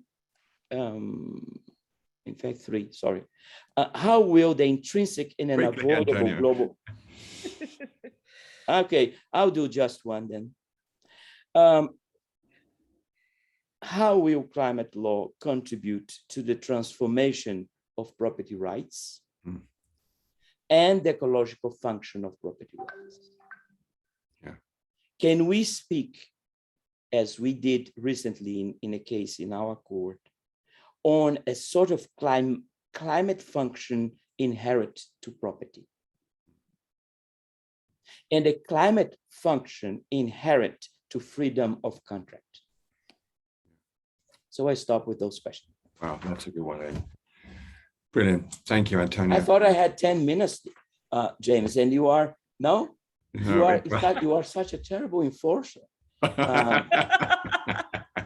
You made me feel that, you know, I should have just said, you know, good afternoon, good evening, goodbye. It was wonderful to see all of you. No. It was wonderful. Bless you. Thank you very much. We're over time and it's late here. Thank you very much, Antonio. And I think I'll hand over to Jadas, do I, to do the kind of wrapping of the wrapping? Yes, exactly. I think Thank all you. of our moderators are so much in awe of James and Antonio and all the experts that it's very hard for them to jump in. But please go ahead, Tejas, and thank you. And please excuse me, I have now to return without coffee. With all of our thanks, Justice Benjamin, thank you very much for joining us and for those thank you, inspiring Tejas. quotes. Great seeing you. Bye-bye. Our warmest thanks also go to Advocate James Cameron. Thank you very much for chairing this excellent distinguished experts dialogue. We understand that it went beyond time, but some of the messages that were shared here today were critical and extremely inspiring for the dialogue that we're going to take ahead.